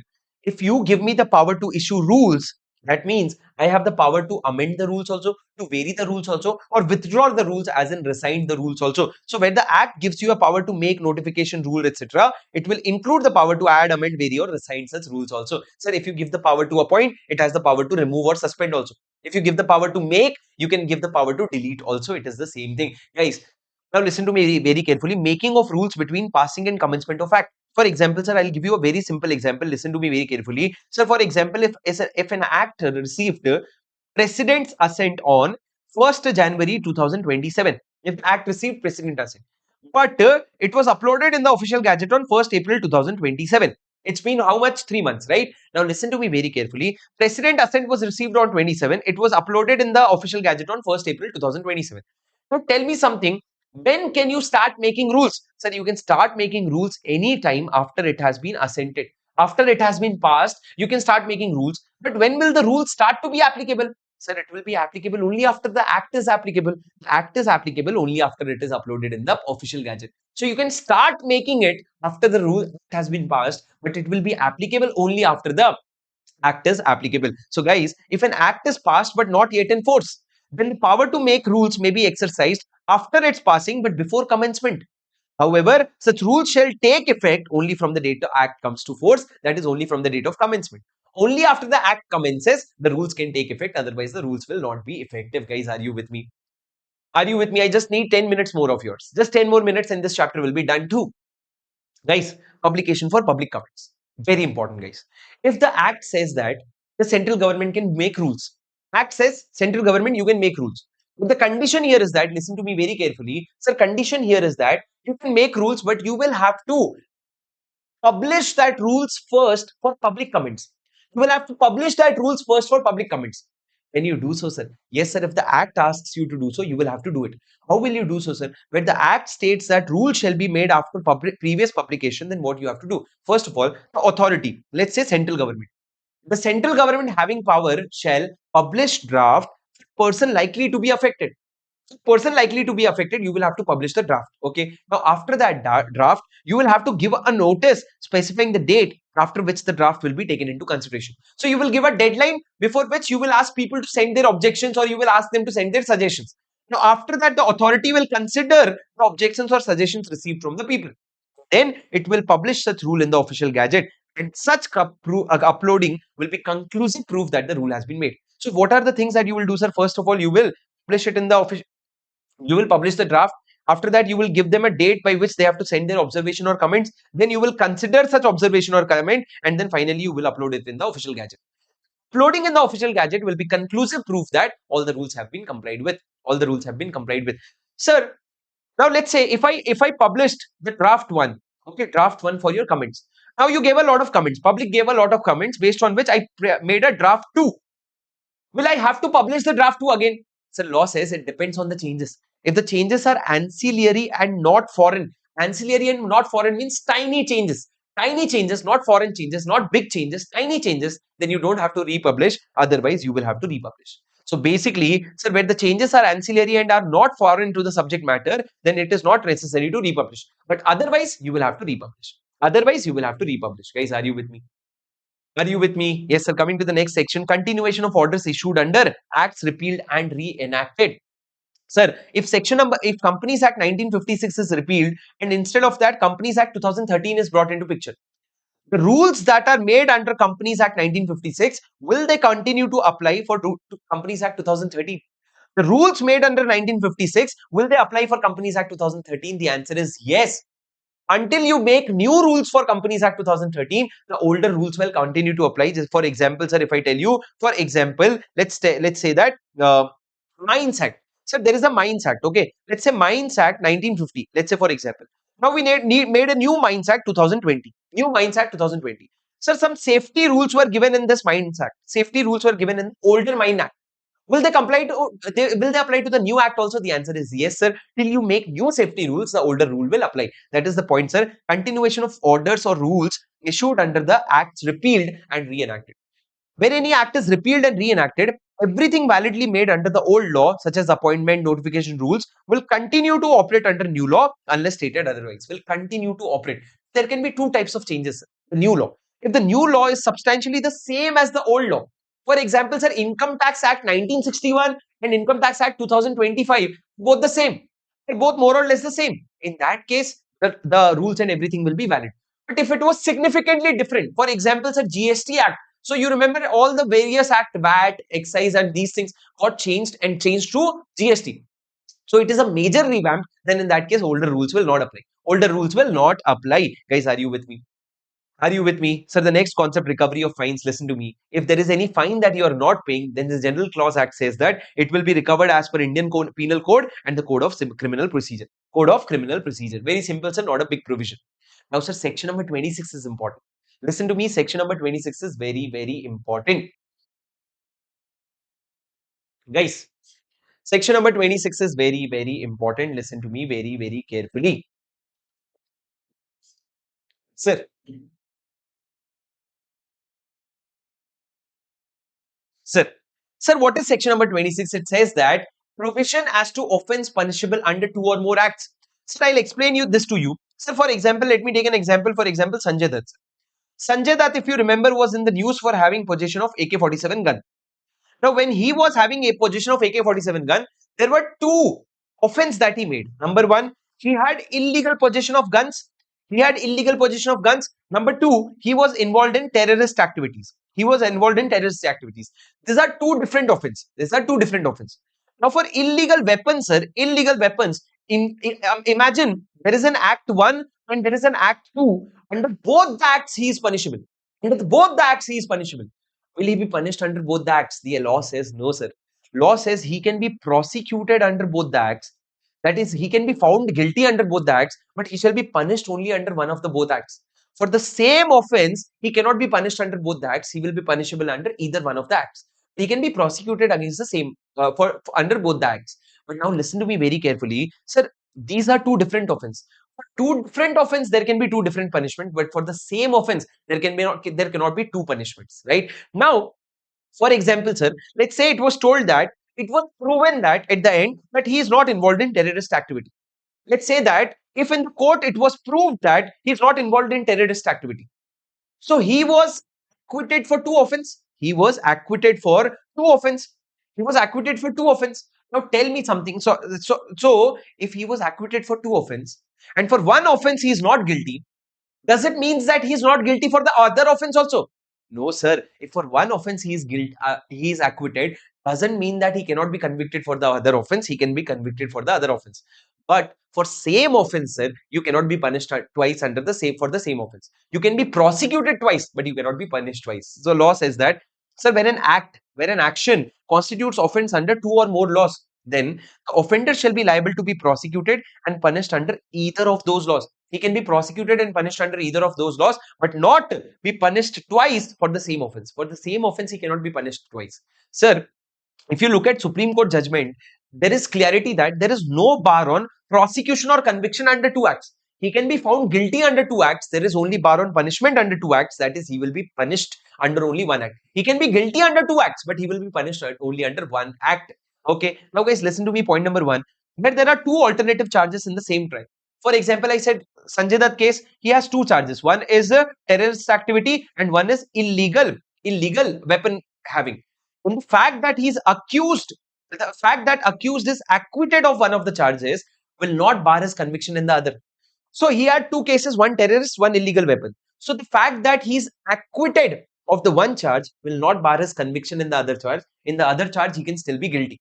This was decided in the case law of MP versus VR Agnihotri. Can you repeat with me? MP versus VR Agnihotri. MP versus VR Agnihotri. So this revision video, I would request you to watch at least 3 times to get complete hold of this topic. At least 3 times, sir. So let's say it is finishing in 45 minutes. For 45 minutes, you can revise it 3 times. That will hardly take you 2 hours. And in that, you will be able to retain significant amount of things. Okay. Moving to the next point, guys, listen to me very carefully. The last section, okay, that's the second point. Section 26 applies only in case of same offense. If the offense are distinct, Section 26 does not apply. Same offense cannot be punished twice. Section 26 is applicable. Different offense, Section 26 is not applicable. Coming to the last section for this chapter, listen to me very carefully, sir. Meaning of service by post. Listen to me very carefully. What is the meaning of service by post? So it says where any law requires any document to be served by post, the service shall be deemed to be affected by property. So, for example, everywhere you see deliver it by post, serve it by post. What do you mean by service by post? So basically, wherever law says that you have to serve by post, the service shall be deemed to be affected by properly addressing, prepaying, and posting it with registered post. Three conditions. Sir, you have to properly give the address, you have to prepay it, and you have to send with registered post. So you have to remember PAR. You have to remember PAR. At PAR means it is prepaid, it is properly addressed, and it is sent with a registered post. If these three conditions are satisfied, then you will say that it is properly sent via post. But now related to post, sir, there are three important case laws, and with this, that chapter finishes. There are three important case laws that you have to remember. Number one, United Commercial Bank versus Bhim Sen Makhija. Bhim Sen Makhija. Bhim Sen Makhija. What is the case law, sir? It says if a rule specifically requires registered post acknowledgement due, then you can sending it by registered post is not properly okay. Sir, for example, in law, it is clearly written that you have to send it by registered post acknowledgement due. Instead of registered post acknowledgement due, you chose to send it from a registered post, then it is not okay. We will not allow you to do so. It is not a valid service. Where was it decided? In the case of Bhim Sen Makhija. Number two, sir, Jagdish Singh versus Nattu Singh. Jagdish Singh versus Nattu Singh. Jagdish Singh versus Nattu Singh. If a notice is sent by registered post is returned marking refused, deemed served. Sir, if someone sent me a legal notice, I took the notice and I wrote refused. It means I will not take the notice. Because even if you are writing refused, it is deemed to be served. Okay. Similarly, markings like not claimed, not met, all these things means deemed to be served. It is enough to prove service. This was decided in the case law of Srimati Vandana Gulati versus Gurmeet Singh. That so this case law, the middle case law says that if you write refused, it is deemed to be served. But if you say things like not claimed, not met, then it is also enough to prove service that was the notice was properly served. So if you are required to send by post, do three things: post it, address it properly, you prepay the post, and number three, you have to post it through registered post. If you do that, it will be deemed to be validly served. Did you understand, guys? What is speed post? Speed post is also not okay. If law says registered post acknowledgement due, so it means registered post acknowledgement due. Okay, guys. Okay, guys. All right, guys. That's it. That's it from my side. Before you leave, just listen to me for 2 minutes. Okay, guys. Guys, your exams are just a few time later, and I want you to realize that you have to understand that this exam is going to be a life changer for you. Sir, howsoever your law paper goes, it is going to decide how your tax paper goes. And the moment how your tax paper goes decides how your group 1 goes, and that will decide how your group 2 goes, and that overall decides how your CA inter goes. So based on that, your life is going to either change in a positive direction or a negative direction. So the point that I'm trying to tell you is, sir, the exam that you are giving right now is the biggest investment that you're going to make in your life. So make sure that at this point in time, no matter whatever time is left, you decide to give your 5,000%. As in, you do not have time to get distracted. You do not have to time to finish your sleep. You do not have time to sit and eat. You have time for no emotions. You have no time for distraction. All the time that you have has to go into studying. There is no such thing called as beauty sleep, good food, healthy food, nothing. Do all those shits after your exam. Once you're done with your exam, once you have cleared your CA, do everything that you want to do at this point of time. You should be very hungry for your own success. And trust me, guys, it is not just you, but your parents, your teachers, and everyone around you who is rooting for your success. No one around you wants that you should fail. Maybe a few people, throw them out of your life. But at this point of time, it's you and your efforts that is going to drive the result. The question paper might come tough, the paper might come easy. These things are not in your control. It is absolutely out of your control. What is in your control is that you give your 500% and then you go to the exam hall confidently. You try to give your best. In those 3 hours of your exam, you write down whatever you know, everything that you know at the top notch speed, top notch handwriting, and the top notch quality. And when you do these things, and I promise you that you are going to stand in the 5% population of India when the intermediate results are out. You're going to see that happy faces in your parents' faces. You're going to see that happy face of your teachers, and you're going to feel that, yes, boss, I've done something in life. To see that successful in your results, to see that successful in yourself in the mirror, to see that successful in your parent eyes, you have to work very hard. It is not a few hours journey, it is not a few days journey, it is a whole journey of 9 months that is going to show tomorrow in your exam or in your next exam. And that is what is going to decide how you perform in your future. The point at this time is you have to give your best, nothing but the best. Nothing less than the best is acceptable. When you enter the exam hall, you have to tell yourself that I have given my 100%, I cannot do better than this. I've given my 100%, I cannot do better than this. And the moment this comes from inside, trust me, you're going to see that successful in your results.